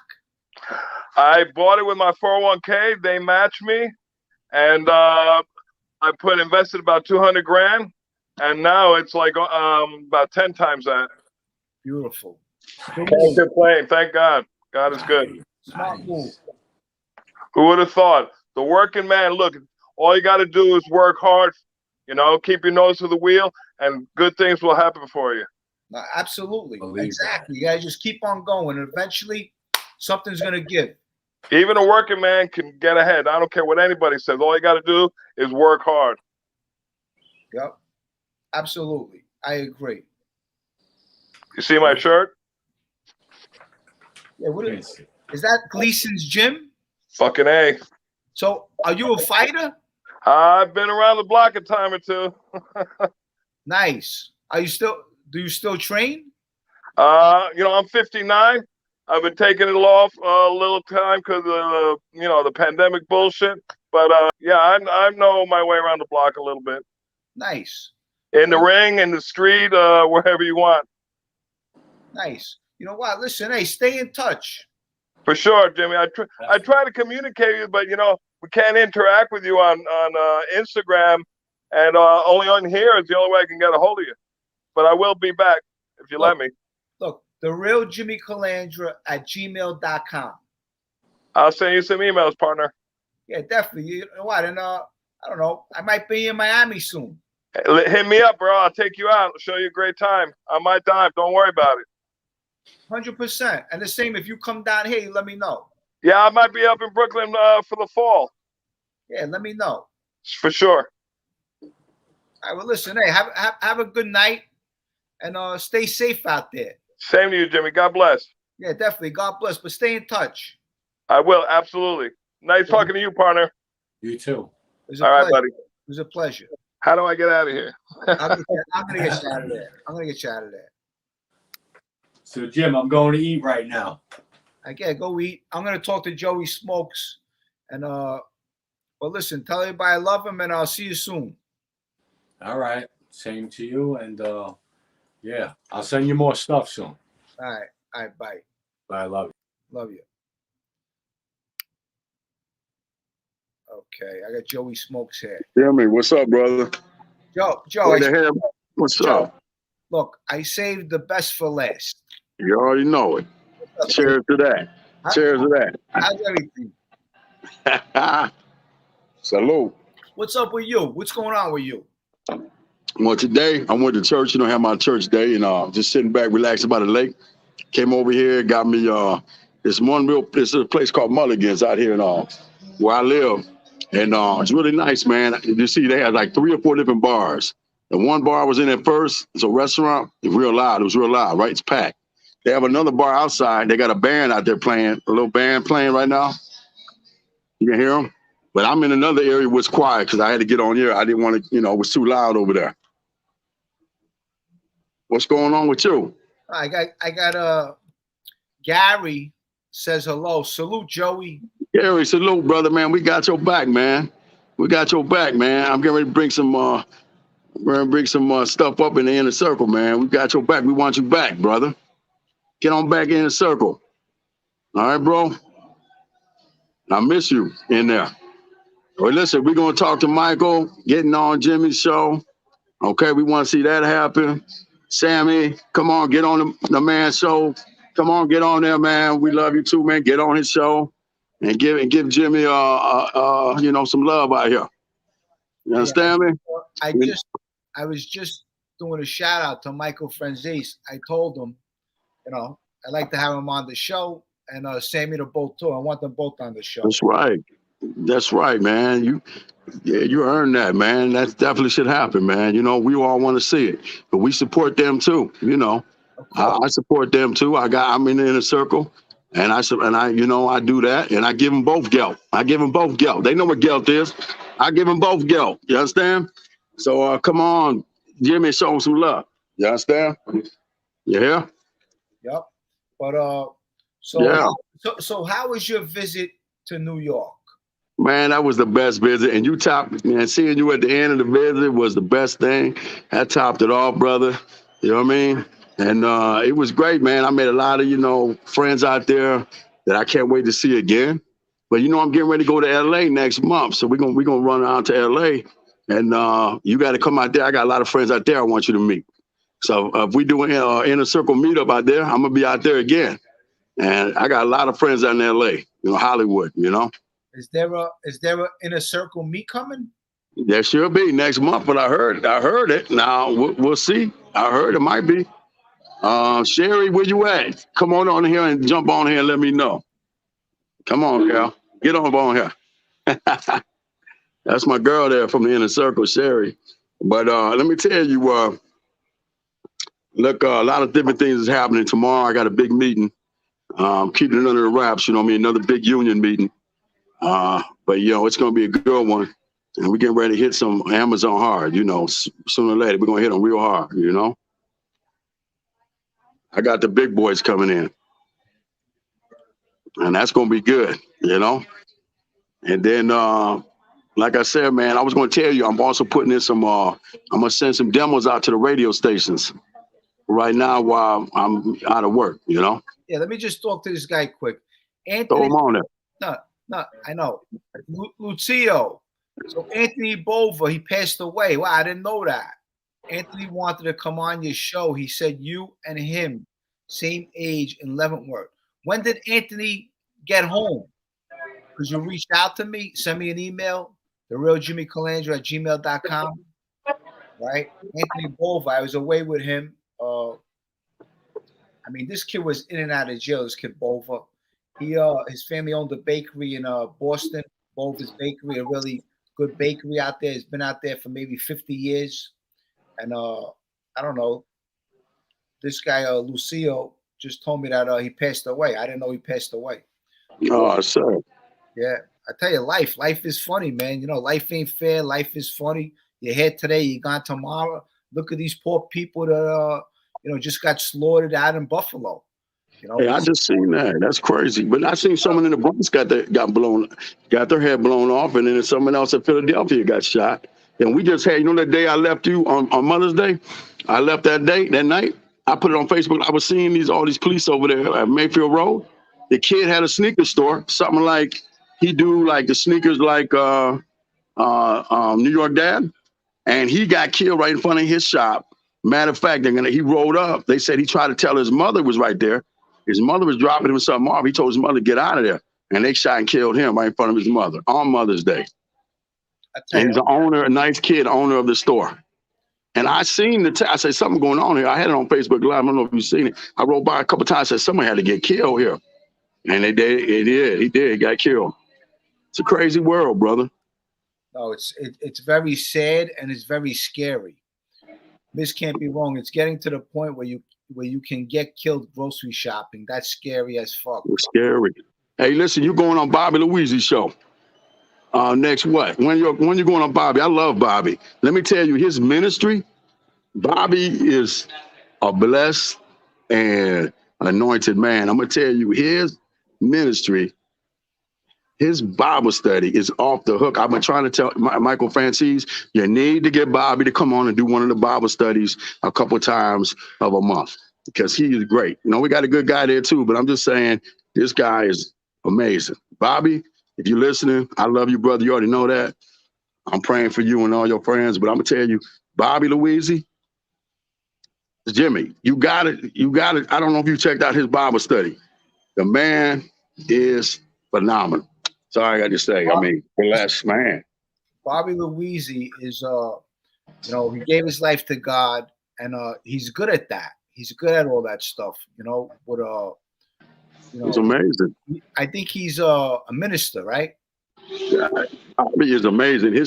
The way he tells the stories of the angels and demons and every little thing he does, he comes in with a really great, you know, music. You know, the beginning when the earth was formed is really great, and then he comes and speaks right from the heart, man.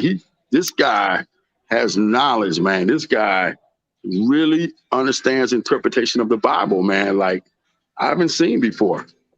I swear, it's amazing. Bro, it's amazing. You really got to check it out, man. Any of y'all out there, I'm serious, man. Check out Bobby Louise. Give him some subs. The man is great, man. I'm going to tell you that now, man. It's a down-to-earth brother. You know, he served, you know, his debt to society, whatever. The man's a great man. I can see why he held his own out in Boston. I can see why people respected him. He is just one of those that tell you like it is, and you could tell he keep his word. You could tell he's one of them brothers probably kept his word and was fair to everybody. The man is great. Yeah, we're going to change the subject on Bobby Louise. Yeah, let's change Let me say something quick. Okay, you know, this Buffalo shooter was a racist. You know, and anybody that is a racist and don't like other nationalities and hate people because of what they are, those people are terrible people. Oh, yeah. Anyone that will kill somebody because of the color of their skin, they are evil. They are. People. They are. Anyone who has hate, who preaches hate, or any hate should not even be in America. And if you support anything that we fought against, if we fought against Hitler and we fought against different people and different, you know, wars, and you are sitting there siding with our enemy, you shouldn't even be in America. You should not even be in America. If you call yourself an American, you ain't no American. Talk to the brothers that lost their lives, the airborne rangers and all the special forces that lost their lives out in that damn against those enemies. And you should be ashamed of yourself. You think you're an American because you ain't. You ain't American. If you preach hate and you preach about you like High Hitler and you all that BS, let me explain something about you, man. You shouldn't even be in this country. We should have a place for y'all to go, and we should take y'all there because y'all need to be there if you support any of our old enemies or new enemies. Point blank, period. Absolutely. Yep, absolutely. Yep, they're scum of the earth for sure. They shouldn't even be called American. They're traitors. You could even sympathize with any of our enemies. You are a traitor of this country, and you should be treated as such. Lose your citizenship and get off this continent and go somewhere else. Yep. Yeah, you're right, Joey. I agree with you. 100%. Man, we had such a great time, Jimmy. I'm gonna tell you, man, New York. I'm still thinking about it, man. I loved it out there. You know what I mean? Yeah, I'll probably come visit you soon. I'll come visit you. Yeah, and you know what I want to do? I can't wait for that Thanksgiving we have, man, with your family. That's going to be a phenomenal. Yep. If I can get my mother to come out there, I want her to come out there with us. Yeah, we're going to have my sister. She's going to make the turkey. Man, that's going to be a good turkey. I already know. I already know. Man, you know what I mean? Remember, you got to take reservations at Mike's Unicorn. If you ever want to go out there, you got to make reservations for that one table I have. I made that table famous. You got to make reservations for that one corner spot. It's reserved for me. It's my office. Well, listen, hey, Joe, I'm going to, this is over 2 hours now, so I'm going to go. Yeah. Hey, look, it's always good seeing you. Give your mother a hug. You already know, brother. You already know I love you. And, man, I'm wishing the best for you and everything, and I'm really proud of you. And you are my friend to the day I die. I love you, brother. Of course, I love you, too. You already know. And listen, send my love to your mom, okay? I will. I always got your six, brother. See you. I'll see you soon. See you soon, baby. Joey Doves, another great guy. You know, look, since I've been on YouTube, I'll tell you, I met a lot of good people, you know, and one is you know, I was talking to Boston Jay before YouTube. You know, when I talked to Boston Jay, you know, me and Boston Jay, good night, Miss Can't Be Wrong. Have a great night. You know, me and Boston Jay is you know, we're real tight. And when we talk about family, we talk about baseball cards and you know, shipping baseball cards out, getting them graded and things like that. So you know, I met Joey Doves. I met a lot of good people. I network with a lot of good people. I have a lot of good people uh, in my corner that give me good advice, and I appreciate every single one of them. And you know who you are out there. But you know, thank you all for showing up tonight. Now, you know, this week I'm gonna have Frankie Calabrese. He wrote a book. Actually, I should have put the book next to me, but let me get the book for you. Operation Family Secrets. Okay, this is the book. Operation Family Secrets. It's New York Times bestseller. Okay, it's a really good book, and we're going to be talking about his story. And he's got a hell of a story. You know, his father was a wise guy, a mobster, and you know, he tried to put his son in the same direction. And you know, at the end, you know, he had to testify against his father. You know what I mean, think about it. It's not an easy thing to do. It's very hard. You know, so I'm gonna have him on someday this week. I'll put it out there. We'll have Tommy Dades back. I'll do a show with him. Hopefully Liz gives me a call and we'll talk about the two twins. And I got a defense attorney, Joe Murray, that eventually he's going to be on. Maybe we'll talk about a couple cases. I'll interview him, and a few other things will be going on. You know, I'm going to give you some Beth Avenue stories this week, starting tomorrow. So look forward to that. To all the people in the chat, everyone that showed up, we had over maybe 330 people today. And I thank you all. Like I said, I'm here for you. If anything I could do for you on my platform, reach out to me. Yes, Joe Murray. I'm going to have Joe Murray on here. I got to give Joe Murray a call, and we'll talk about some case laws and stuff like that, about cases. Gary Monteleone, thank you. Jimmy, great show today. Wishing you and yours a great week. God bless. Same thing with you, Gary. You're always in my prayers. And I hope you're feeling good today. And just keep on going one day at a time. Jimmy in the penitentiary operation, family secrets put up. Lucio, get in touch with me. Jimmy Calandra, the real Jimmy Calandra at gmail.com. Okay. Maybe you want to come on the show. I know you're out of Boston and you do a couple of things out there. So reach out to me. Maybe we can network and do something together. Okay.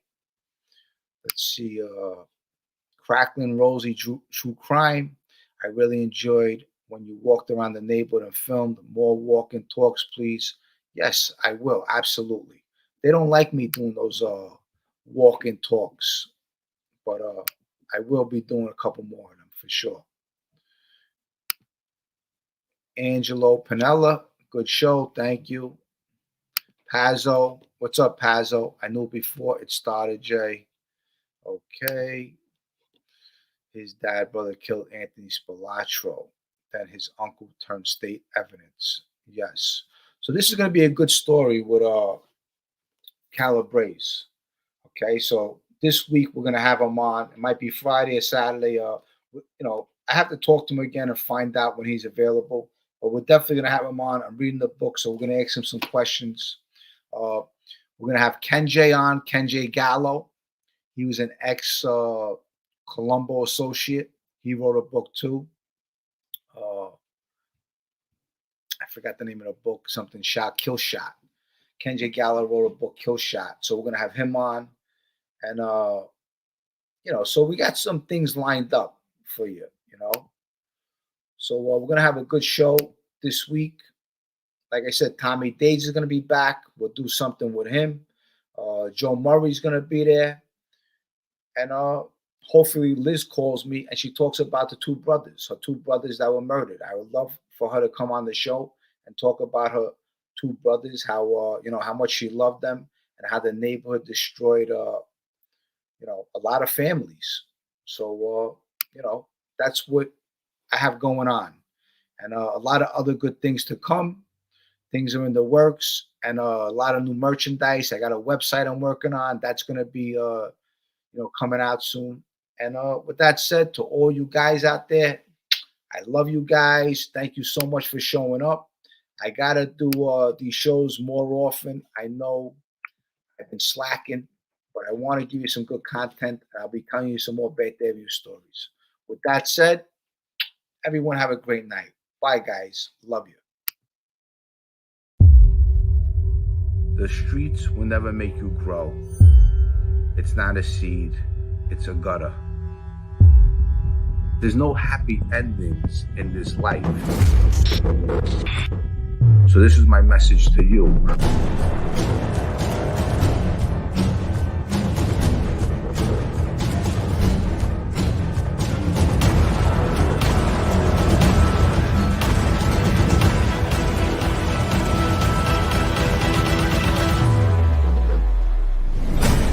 The streets will never love you back.